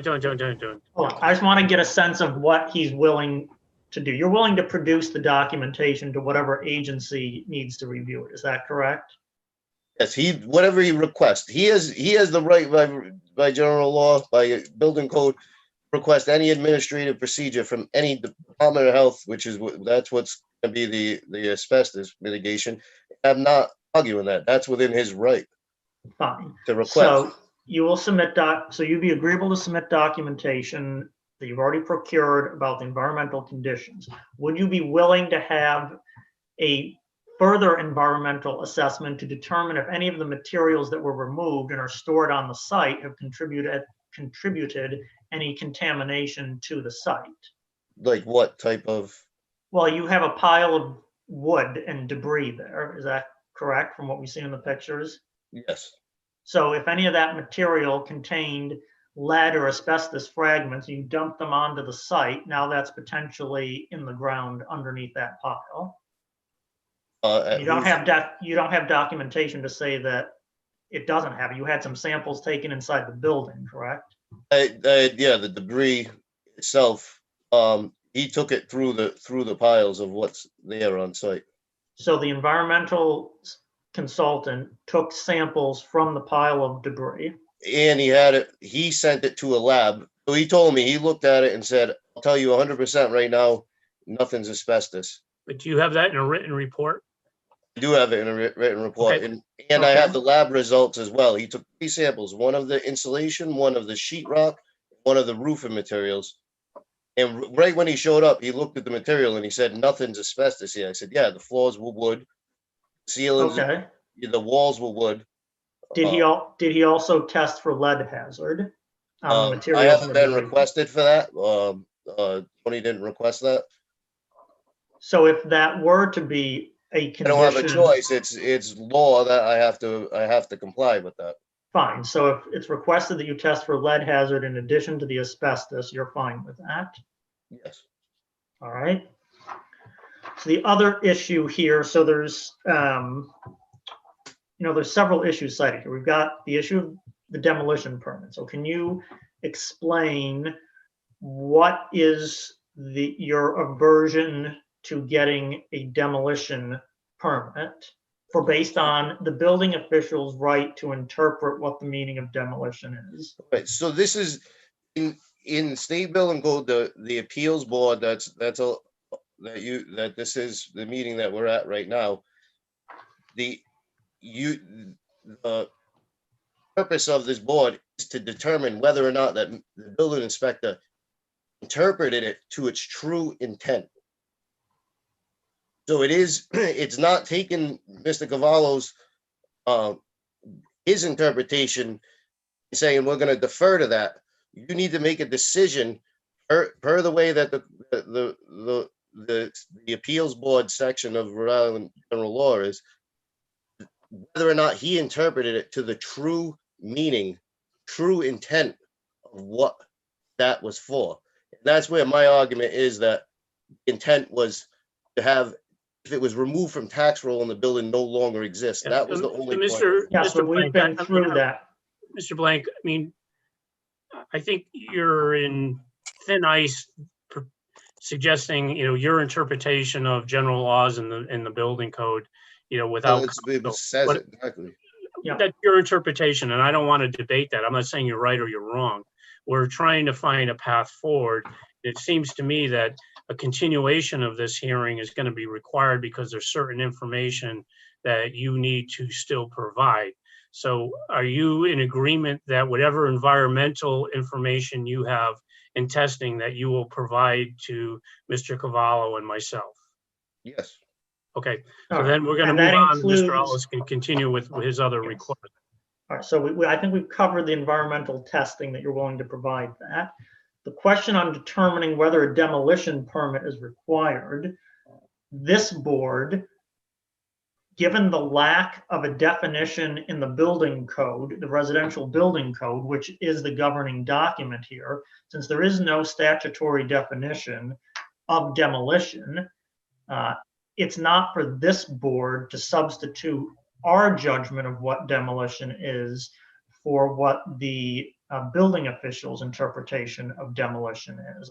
We can only judge if he's made an error in some way based on the information before him. And since we don't have a definition that says what demolition is, I don't see a way that we can point to an error in his understanding of a definition that doesn't exist. So I'm again back to you. what is the aversion to simply applying for a demolition permit that would cover the removal of the above grade framing of the building? Because it's incorrectly, I feel, one, it's incorrect. Two, it would subject me now having to put in full soil erosion. And I know that you had said that you believe that I would need to get soil erosion, but Warren ordinance does say the exemptions for soil erosion, if the addition is less than 1,000 square feet, which it is less than 1,000 square feet of grounds coverage. It also says 1,000 square feet of grounds coverage. This would now put me in a different category to have to legally obtain the soil erosion. We're talking about the demolition permit. That's what he's asking, why I'm opposed to the demolition permit. Because it your would put testimony me in a- is, in Mr. a Blank, if a demolition permit were to be issued, one of the constituent parts of that demolition permit is the soil erosion piece. Is that? What would end up the result of getting the demolition permit? Now this house no longer exists. Everything's new. That would mean it's not an addition. It would mean that the entire structure is new. Yeah, Mr. Blank, I think this is where you're getting yourself into a difficulty in terms of doing legal interpretation. That's not the question. The question is, would you do the demolition permit? Second question is whether or not the zoning board determines whether you need the soil and erosion plan. Don't be Perry Mason on this. Just, are you adverse to doing the demolition permit? Yes, and Period. that's explaining the reason why. That's your interpretation, which may not be correct. And I'm suggesting to you that it isn't correct. We're just putting a period at the end of the demolition permit. Are you willing to provide the demolition permit? I don't believe that it's in the right. All right, so I'll take that as no. Yeah. So what you're asking us to do then is determine that this board is going to determine whether the building inspector is correct or incorrect in his interpretation that a demolition permit is required. And if you don't like the answer that you get from this board, or you believe this board is incorrect, you then have the option to take it to the State Building Code Board of Appeals. Yes. Okay, that's fine. Let me hear from sort of a poll of the board, each member, what their feelings are on whether the building official is correct in his request for these items based on his authority to interpret. I think I just got a little discussion though, if I can do discussion before we go to that. Oh, we weren't going to vote, but if so you have Okay. something, All I was going to get a lot of times with these things, we go around and get a sense of what each person is thinking individually of where their sticking points are, and then we'll come back for collective discussion. Okay. So Barrett, could you give us your feeling on whether Tony is correct or incorrect in the authority he's exercised? I think Tony is correct in the authority that he's exercised. I would encourage Mr. Blank to take Mr. Rulli's advice and get a demolition permit. And if we can make the exceptions, I think the demolition permit is probably not that expensive if we can leave out the soil erosion. And I feel that the house has been there for quite a long time.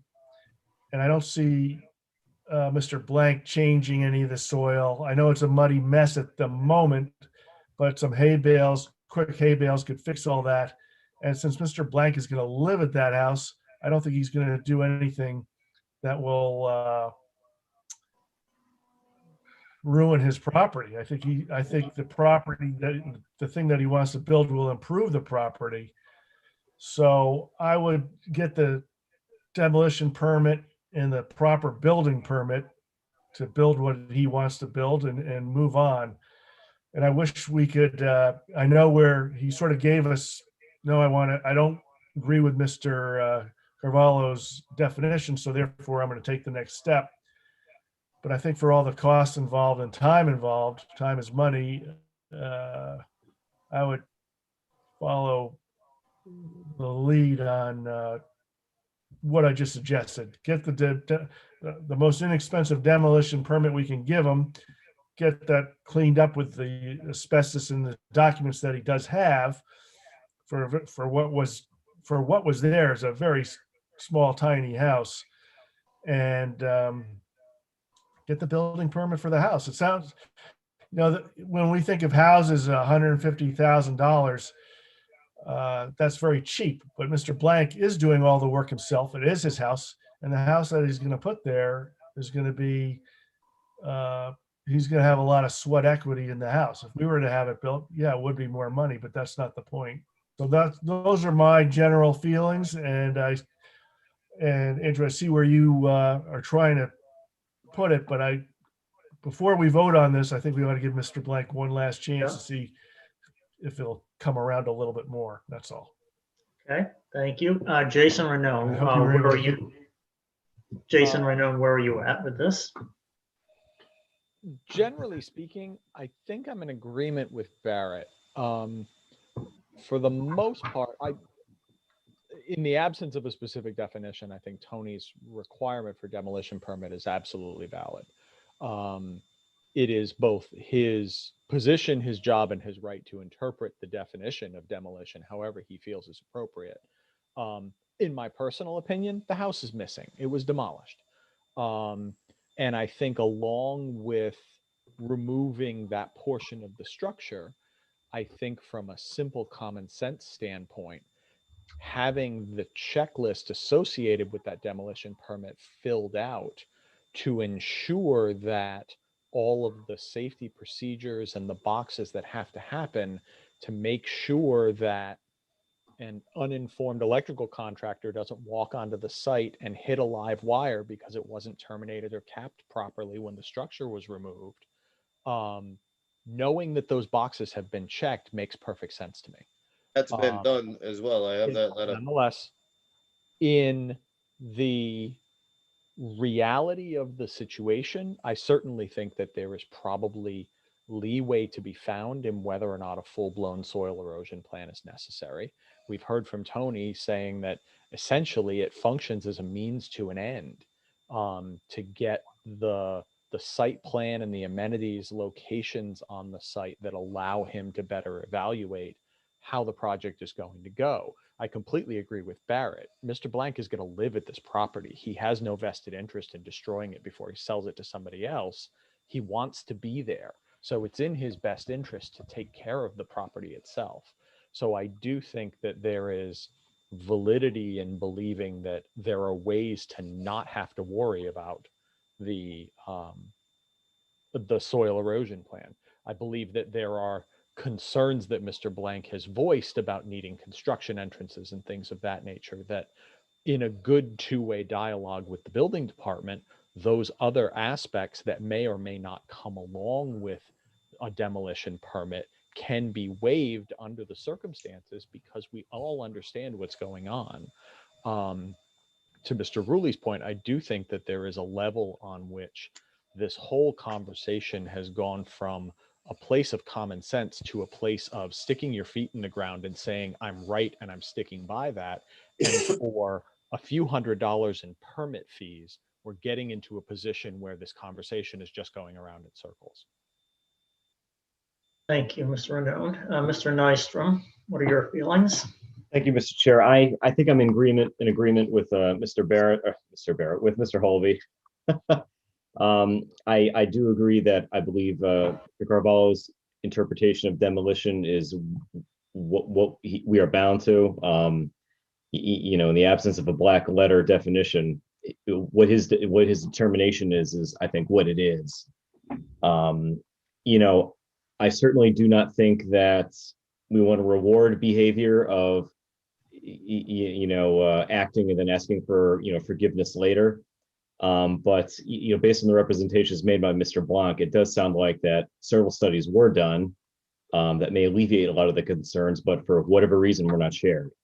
Weren't required until I- late December. I'm sorry. Mr. Blank, there'd be another point for comment, Mr. Blank. Going through a lot of the emails, I think this has just kind of been a situation where I don't want to say things kind of spiraled and got a little out of control, but there's been a lot of reliance on emails, on he said. I think at the end of the day, like I said, I don't want to beat this in the bush, but I'm in agreement with Mr. Holby, I think, on how to proceed forward on this. Okay, thank you. Mr. Elves. I think I'd have to concur with the council as well and Mr. Holby. I think sometimes it comes to a point where, Mr. Blake, you have to agree to disagree and see that there's people in front of you that are looking to help. But I mean, at the end of the day, we have to do, what the council rules are. And I totally agree with Mr. Holby. I think that we give you another chance to answer the question about the demolition and, and just small town mentality. And sometimes it's good, sometimes it's tough. I know that there was some inconsistencies between the building, the building permit and the plans that were put in that were brought up. That's a little concerning to me. But I think that at the end of the day, agree to disagree and move forward. And that's my opinion. Mr. Ellis, may I ask Mr. Blank a question? Yes. Like, so you own the land, so what's the total square footage of vertical construction you're gonna build? Total square footage of Above the foundation, what's the living space gonna be? That's on the I did somewhere around 2,100. So I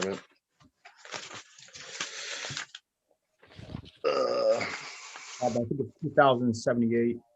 That's what it turns into. So what do you think your per square foot cost to build that is? You obviously have done the numbers right there. You're a contractor. I mean, what typically you're. I don't run square foot numbers. We do solid material numbers. It's So, I mean, is $100 a square foot, 150, 200? we don't ever do it by the square foot. It's by the job. So, I mean, what if you had to break it down that way? So it's 125. So 125? But divided by what, 2,078? About the $60. So, okay, so 21 times 60. So you're at about $130,000 vertical construction. That's what the numbers are working out on that. Yep. So your permit needs to be adjusted to reflect what that's going to be. So that's real.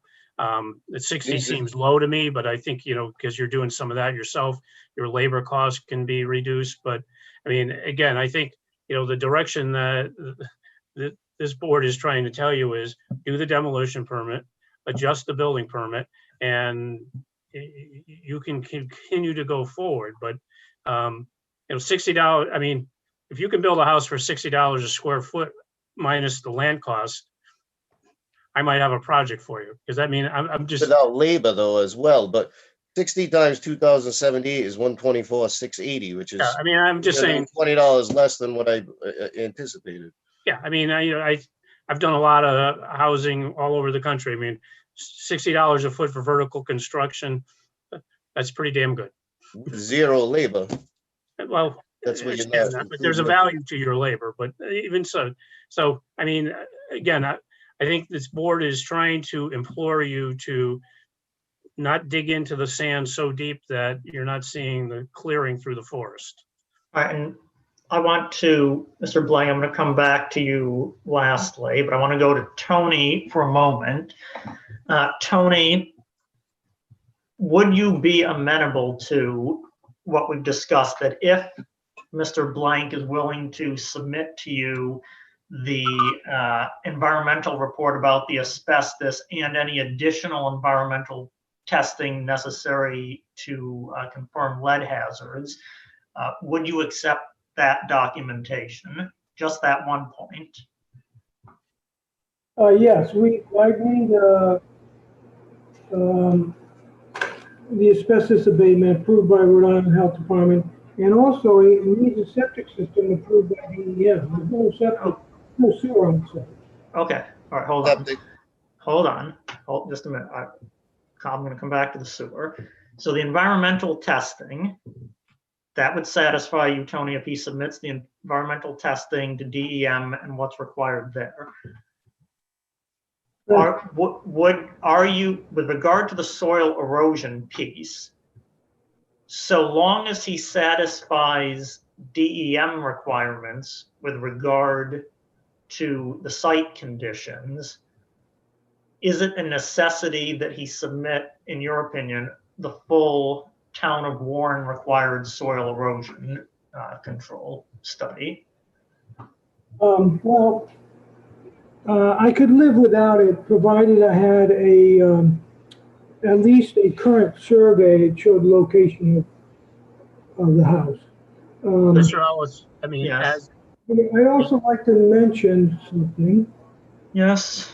That we had cited Mr. Blank for grading without a permit on the next lot down Long Lane. I think that's not relevant to this case, because that's a different property, a different issue. No, but the solution to that was, and what I ordered him to do, and what the judge ordered him in the housing court to do, was to get a soil erosion and siltation control permit. And I suggested today that he could have killed two birds with one stone. But yeah, I'm not. I don't have any problem with waiving the soil erosion and siltation control permit for this new house, provided that the building permit is accurate with what's being done. All right, so a survey is the main thing you're concerned about with regard to that soil erosion piece. Is that correct? In this case, I would have, yes, that's really what I would need to know is that. I have a survey from Beagle. Oh, all right, hold on. Building's being put in the right place. And I'll just add, Mr. Ellis, I am the administrator of the wastewater management district in addition to the other 13 things I do. So to the extent that this property has been theoretically disconnected from the septic system, we would need DEM to sign off on the reconnection and whether it's adequate.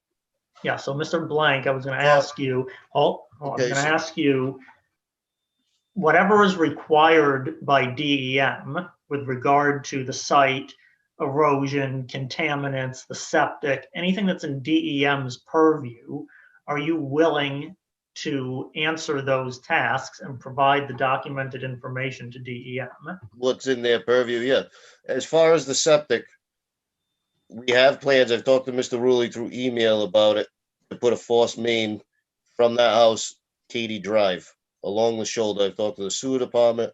I've talked to the plumbing inspector. I've talked to DPW. Everybody seems in agreement with Mr. Rulli too.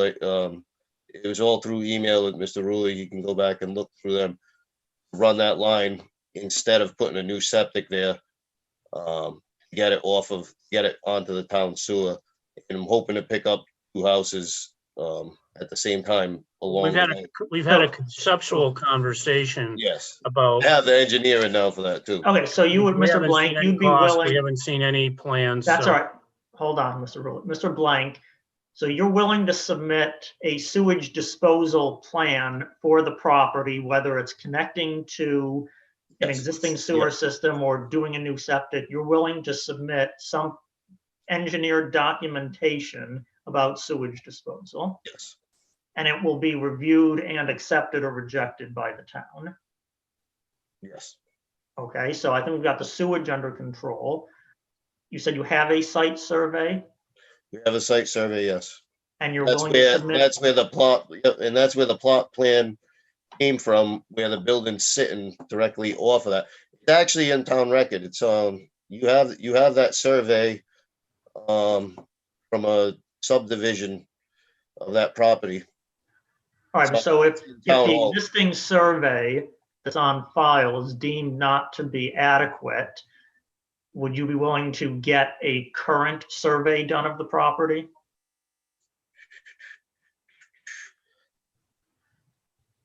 That or one of the other ones, because I actually have other surveys too that have been done since. So yeah, if they're not deemed, how are they not deemed accurate? Well, I don't know. I'm Okay. saying you're willing to provide requested survey documentation to the town, Yes. whether it's an existing survey or perhaps it needs to be updated with a few new measurements. You're willing to fulfill the documentation of surveys to answer Mr. Carvalho's questions on that point. Yeah, for the little, yeah.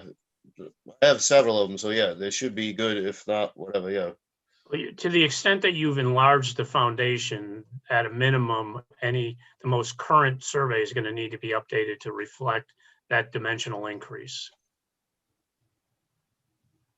And that may not be a full new survey. That may be amending the existing survey to show the new boundaries of the foundation that you're expanding. Yep. So you're willing to do that? Yes. So if you're willing to do all of these items, then is there anything at this point preventing you from going back, filing for a demolition permit, supplying this other information, and filing for a new construction permit for your new house? I'll tell you why I'm Right. hesitant. Is because for the same reason on the opposite property that Tony was talking about, with needing the soil erosion. I called him on a Wednesday and asked him verbally over the phone. I had 2 foundations to dig that week.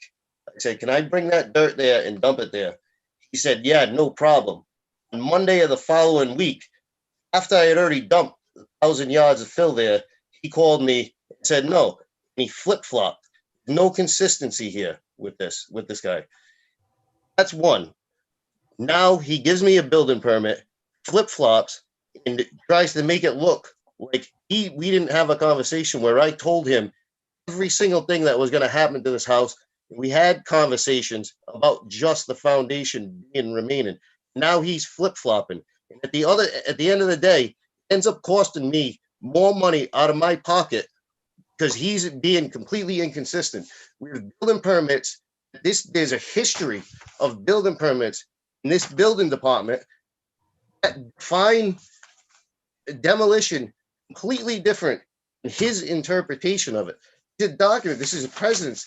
This is here. It needs to be consistency because it's aggrieving people of this town with the way that this building official operates. It gets very tiring, very frustrating. I've also had to correct him. I had to call Kate over not allowing a temporary housing structure to go into at Corliss Institute because it was on the edge of a flood zone. There's nothing. The only thing, the Rhode Island rehabilitation section of state building code specifically says that it only has to meet fire. That has nothing to do for temporary housing. Does not have anything to do with Mr. Blank, that's not relative to this these are conversation. complete. I'm drawing to the point. These are complete inconsistent rulings this department is putting out. And it's aggrieving the people of this town. It's wasting this entire board's time. What happened last month, December, with the appeals? The same thing. Like, at what point are we going to get some kind of consistency with this building department? All right, so Mr. Blank, if you've listened to the discussion on the board, I think it's fairly obvious where this is going. That I think it's clear that the board believes that the local building official has the authority to interpret the building code as he sees fit. And so I don't think this board is going to find that the building official made a mistake in his interpretation. So it's quite probable that we would, if we found that he did not make a mistake, then it is within his right to ask or require you to submit the demolition permit and all of the associated documents. If you don't like that answer, you can take it to the State Board of Building Code Appeals. The other avenue was that we were trying to come up with some sort of negotiated settlement. Correct. But this is where I'm looking at the flip-flop on it.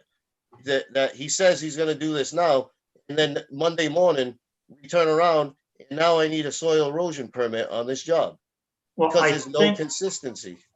I think the purpose of this hearing, if the board makes a determination on some sort of compromise, there will be a written decision stipulating what has been agreed to and what are the requirements that Mr. Carvalho is going to need from you, and there will be a document generated that speaks to that. If you don't have any faith in that process, that's fine, and we can proceed to a vote, and you can take whatever steps you feel are necessary from that point. So this, as long as that is on record, this is the way that it's gonna be. Because he has a history of flip-flopping and then saying, I forgot. I forgot.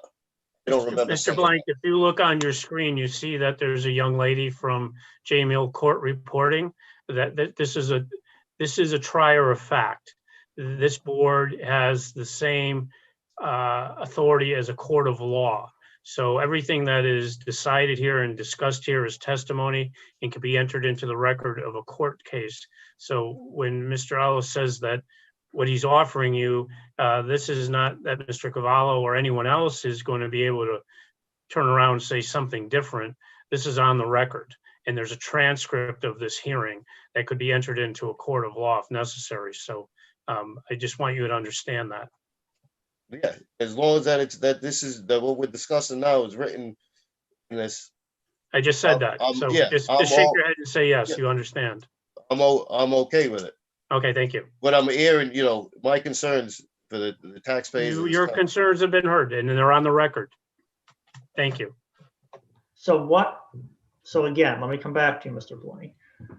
What I think we have the ability to offer is that we can modify the decision of the building inspector, and we can modify it in such a way to the terms that we've discussed, that you would need to apply for a demolition permit. You need to provide the environmental documentation on the lead and the asbestos. You need to conform with any DEM requirements. You need to have a plan submitted of a current survey if that needs to be updated. You have to have a plan submitted of your sewage disposal process, whether it's connecting to a main or having a new septic system, and that the formal requirement of the soil erosion permit would be waived in lieu of submitting the things we've just discussed. Is that a course of action you're comfortable with? And now obviously the engineering for the survey is going to take some time for an engineer to sit down and go through that. It's going to take some time to come up with an engineering plan to put a force main in and determine. I already what have the that. I have that on hand.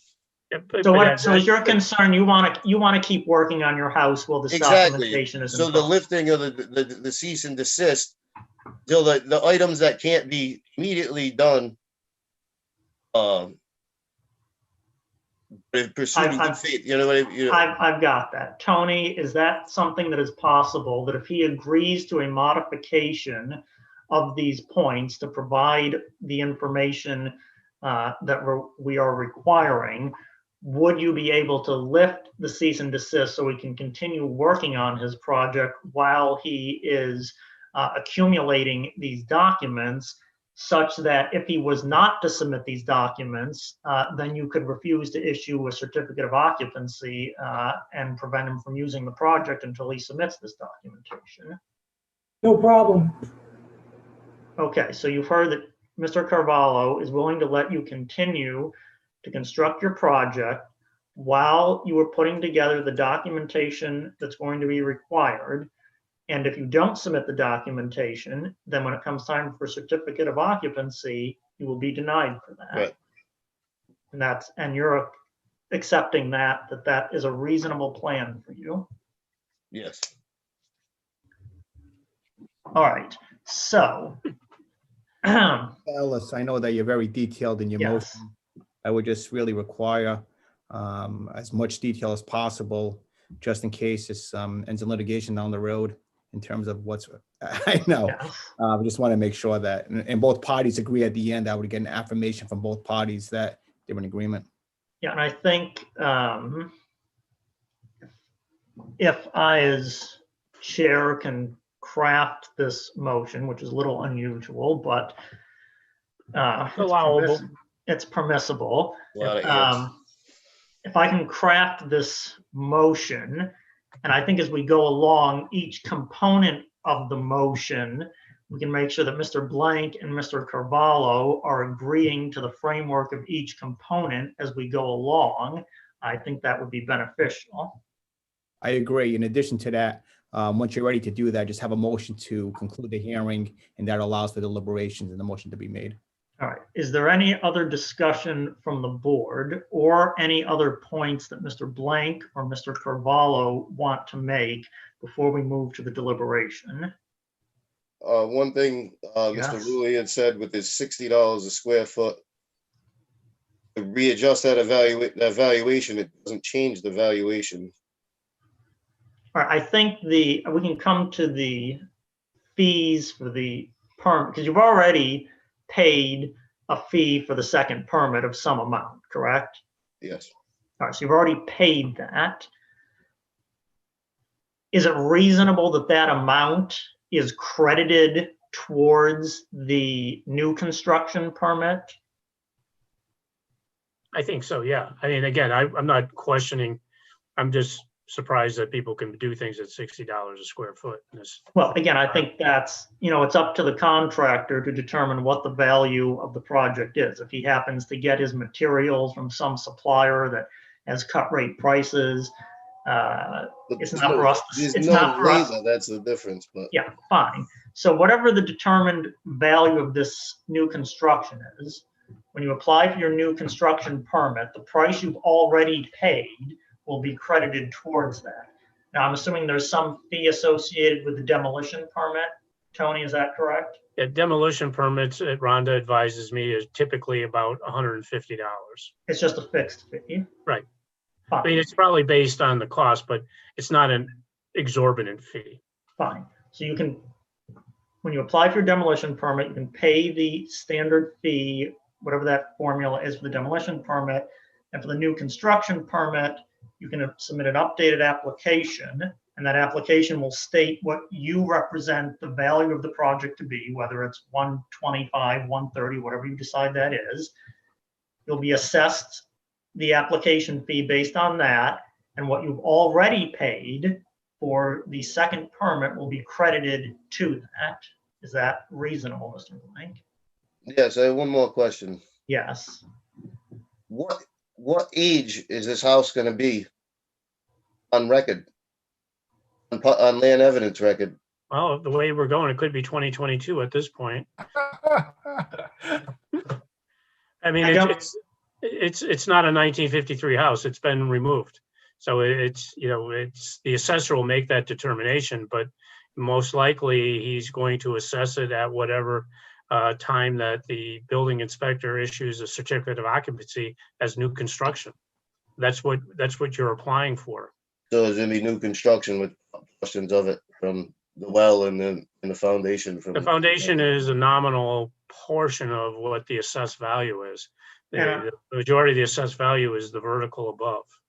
And I would think also that the assessor would be able to determine, even if you were keeping 25% or 10% of an existing structure, I would think the assessor could make the determination that since the vast majority of the structure is new construction, they may choose to classify the whole thing as new construction.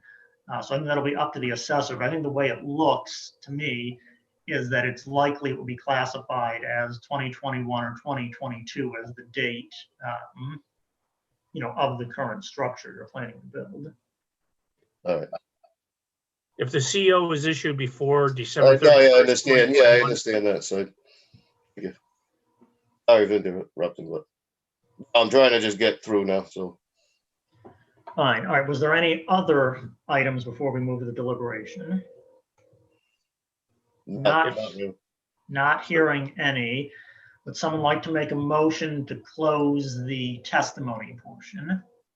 This is Mr. Nystrom. I will move that we close testimony. Is there a second? I'll second it. Several seconds, including myself. Mr. Renone, Aye. Mr. Nystrom, Aye. Mr. Hobie, Aye. Mr. Alves, Aye. Mr. Ellis. Aye. All right, so now we're moving to the deliberation portion where we will be crafting a motion to this effect. So Ben, is it appropriate then to state what our intent is to modify the decision of the building official and then list the items that we're modifying? Yes. Fine. So I will make a motion on this application number 2101 BCA of Christopher J. Blank, the owner and applicant, 65 Long Lane, plat map 18, lot 5, appealing the decision of the town of Warren building official to require A, a demolition permit, B, a soil erosion permit, C, a permit for a new single-family dwelling, and D, the removal of a stop work order dated 12/24/2020 in the R40 zoning district. It is the motion of this board that the findings or the actions of the building official will be modified with regard to this application, and they will be modified as follows.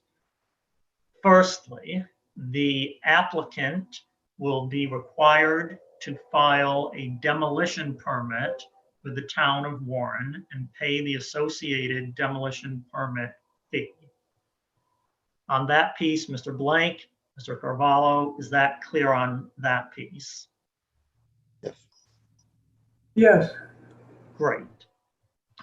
Secondly, the applicant will be required to submit to the satisfaction of the building official a survey that is updated to reflect the current extents of the building that is under construction, a plan involving engineered documents for the disposal of sewage, whether it be through a main or septic systems modification, documentation from an environmental engineer as to both asbestos and lead hazards in the material that was removed from the existing structure that is now present on the site, and any documentation needed with regard to DEM's purview of the site.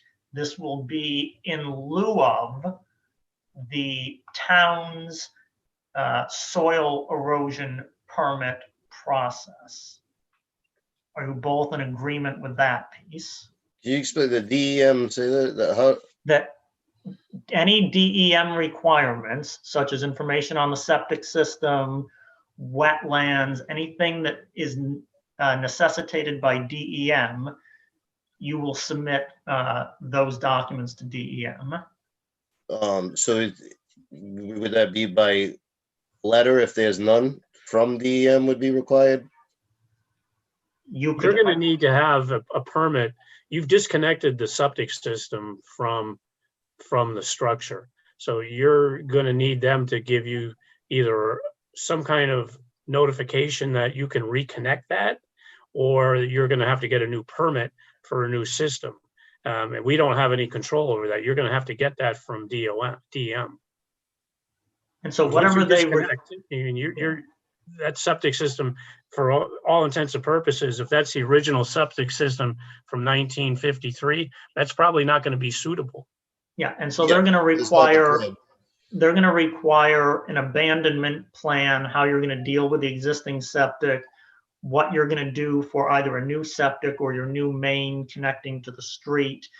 And they may have other documentation, that's pertinent to that approval. Okay.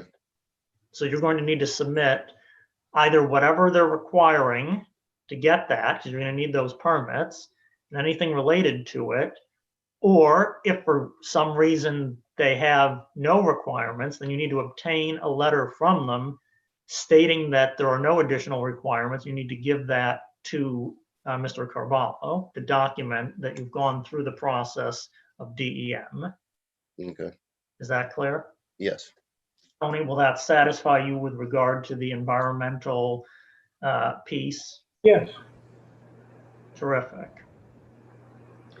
The third point is that the applicant will submit a new building permit application for new construction of a new house on this property. And that will include any updated plans and an updated description of the new construction which is going to occur. As well as if there's an updated cost associated with that. The applicant will be credited with the cost already paid for the permit that was issued on November 25th, 2020 toward this new construction permit application. You're okay with that, Mr. Blank? Yes. And Mr. Carvalho? Yes, we can use the original permit. We just change the job description to be more accurate. If there's a difference in price, he just pays the balance. That's fine. Yeah, the price is already paid on the permit. He's not gonna have to pay the whole fee again. If there's some difference, he can pay the difference, but he's gonna be credited for what he's already paid, and he's gonna update the application with a description that it is a new construction of a new single-family residence, and any documentation in the construction documents that are needed to clarify or delineate what that involves so that it is clear to the building official what the intent is of the project. No problem. Okay, and that's acceptable to you, Mr. Blank? Yes. Fourth point, the building official shall remove the stop work order dated 12/24/2020 and allow the applicant to continue construction on the project in conformance with the construction documents provided for the project, while the applicant is working on obtaining the other documentation that we've mentioned in the first 3 points of this motion. All that documentation is to be submitted to satisfy the building official. If that documentation has not been submitted at the time you apply for a certificate of occupancy, the building official has the right to deny that certificate of occupancy until such time as you've submitted the documentation that this decision is requiring. Are you both comfortable with that? Mr. Ellis, I would just ask with respect to the environmental that we don't leave that open-ended, that we set a date certain, that we would have a chance to review that. Mr. Blank, would you be willing to commit to a date Yeah, on when, I can call. including the lead investigation that you said you haven't had yet? Yeah, I can call. I mean, from the time that they take the samples, because I don't know how long it typically takes. I mean, usually it takes a couple days, but things are different now with COVID. I mean, I would just ask for within 30 days, Mr. Ellis. All right. Or at least have the guy there if the labs are backed up. So is the understanding that the environmental analysis, that the samples will need to be taken within 30 days of the date of this meeting? Is that reasonable? Yes. And that a I think it's report, right up the road that does it. all right, and that a report documenting the findings of those samples shall be submitted no later than an additional 30 days after that? Is that reasonable? Yeah. Yeah. All right. I don't see it taking that long, but Well, let's just say you've got 30 days to get the samples taken, and you've got an additional 30 days to make sure they get processed by the lab and they generate an official report, and you submit that to the building official. okay. All right, and that will be from the date of this meeting. So that's acceptable? Yes. Great. So I believe those are the four things that we've modified. If anyone else on the board or the solicitor has other modifications or suggestions, let's please hear them. I'm hearing none, so I guess we're ready for a second on this motion to modify the decision of the building official. I'll second it. Thank Mr. you. Alf seconds the motion. Mr. Arnone, Yes. Mr. Nystrom, Aye. Mr. Holby, Aye, aye. Mr. Alves, Aye. and Mr. Ellis. Aye. So you guys are not in the business of speculating, is that correct? Mr. Barker, is there something you want to say? Yes, you guys are not in the business of speculating, is that correct? I think there is no public portion of this hearing. I'm going to mute you, Mr. Barker. Thank you. While it is a public hearing, the public can witness it. I do not believe there was a portion required for public commentary. No, and any commentary about this application would need to be specific to this application. So having said that, Mr. Blank, I think it is reasonable then that some document be prepared to be given to Mr. Blank that outlines the four modifications that we've stated. So he has a guiding document, so there can be no question as to what his responsibilities are. And in duplicate, that document can be given to Mr. Carvalho, so he can check off the requirements as Mr. Blank submits them. I think Mr. Ferreira and I can draft that document. And is that a decision we need to sign and record and evidence and all that as well? Yes. Very good. And how soon, so how soon will you have something? I mean, Mr. Blank, you know what the requirements are from this conversation tonight. Yeah, I have most of it already existing. And so you can perhaps have a conversation with Mr. Rulli and Mr. Carvalho about what are the process. You can go down and file for your demolition permit, start getting these pieces moving. Yeah. Like I say, I have a lot of this, or some of this stuff anyway. A lot, not the updated survey, stuff like that, but I do. And I don't think we have to wait for the official signed decision for the stop work order to be lifted. Tony, is that agreeable that he can resume work on his property since he's now agreed to these steps that we've outlined? Yes, right away. All right, so you can continue working, but please do not waste any time in communicating with the planner and the building official on how to wrap up these remaining documents that are needed. All right. So I'm waiting, am I waiting for the document to be signed by them? No, the stop work order is effectively lifted tonight, so you can continue to work. It's in your best interest to start to provide us the requested information as quickly as possible.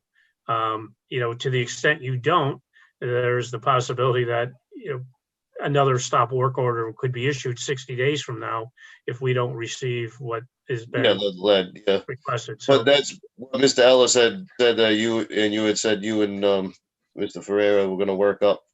we'll get that done, but we're giving you the ability to continue now while we get that decision drafted.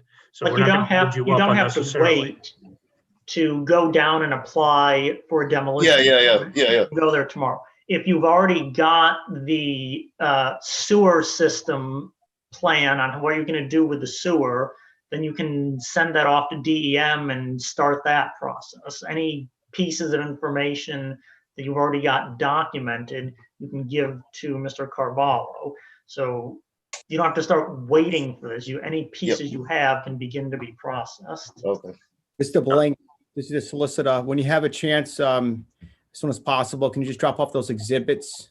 I want to make sure that this whole record is put into place, including your exhibits. So if you don't want to drop it off at the building official's office, sure. The clerk there will mark them. In addition to that, Mr. Ellis, was a formal vote on that motion? I'm not sure if we did a vote on it. I think we did, yes. We did. Yes. Very good, thank you. It was Mr. Blank, I would just say with unanimous. respect to the force main, to the extent that that's the direction you're going to go, that's going to require, to the extent it's in the town's right of way, that's going to require an easement. The So, council. well, your council is going to have to draft an easement agreement for the solicitor in my office to review and the council to accept. And then also the engineering is going to have to be, Suez is our wastewater contractor. They're going to need to sign off on that as well. So just, I don't know what the lead time on that is, but, you know, I would have a plan B. All right. Yeah, no, I mean, I have verbal approval from everybody right now. You have no verbal approval from the town, I can tell you that.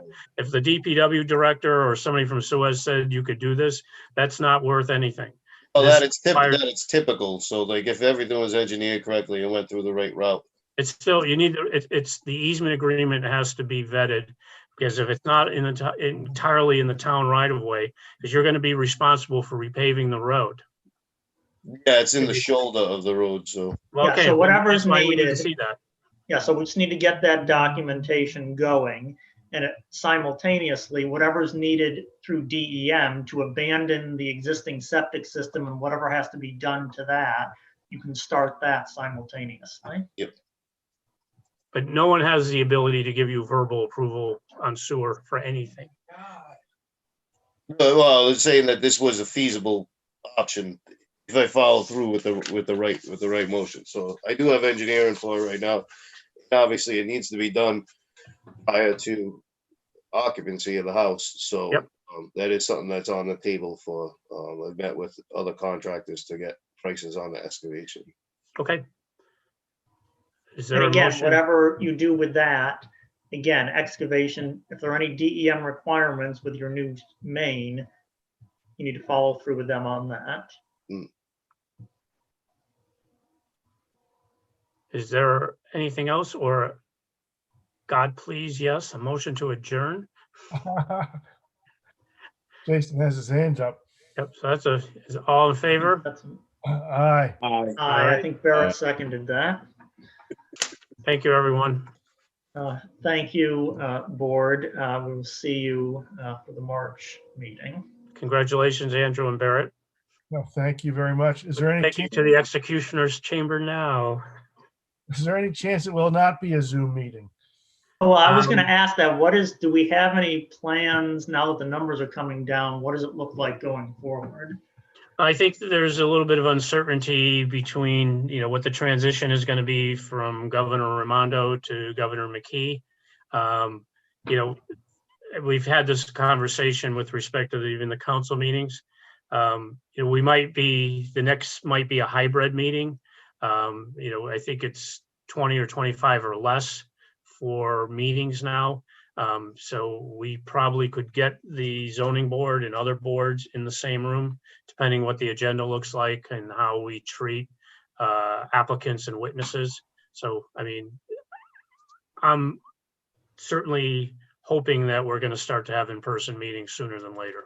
Yeah, I Not would just just for this ask, board, but for others. yeah, ask Bob that if we are going to be doing the hybrid model, is there any way in the council chamber that we can see the video display of the people who are on Zoom? Yeah, we're working on that. I think we would be able to, you know, we had plans to put a screen up, but we could rudimentary in the short term, we could run the computer through the projector and put it onto the screen. Yeah, I just think that was one of the major drawbacks when we did the hybrid. I mean, the other solution is that every member brings their laptop and then they could participate that way, that you would be able to see everyone participating. And we have Wi-Fi in the council chambers, so that might be the option as well. Yeah, TVs we're are doing pretty cheap this. right now. What's that? TVs are pretty cheap. We'll just go to Best Buy, bill it to the town. Yes. But yeah, I mean, I'm, you know, we've had a couple incidences where the remote meetings are starting to get out of hand a little bit. So, yeah. All right. That being said, this is my first official meeting that we didn't finish by 10 o'clock, and I'm really disappointed with myself about that. So at 11:05, we'll call the meeting a day. And then, Good 4 hours. okay, you're never going to get those back either. Mel?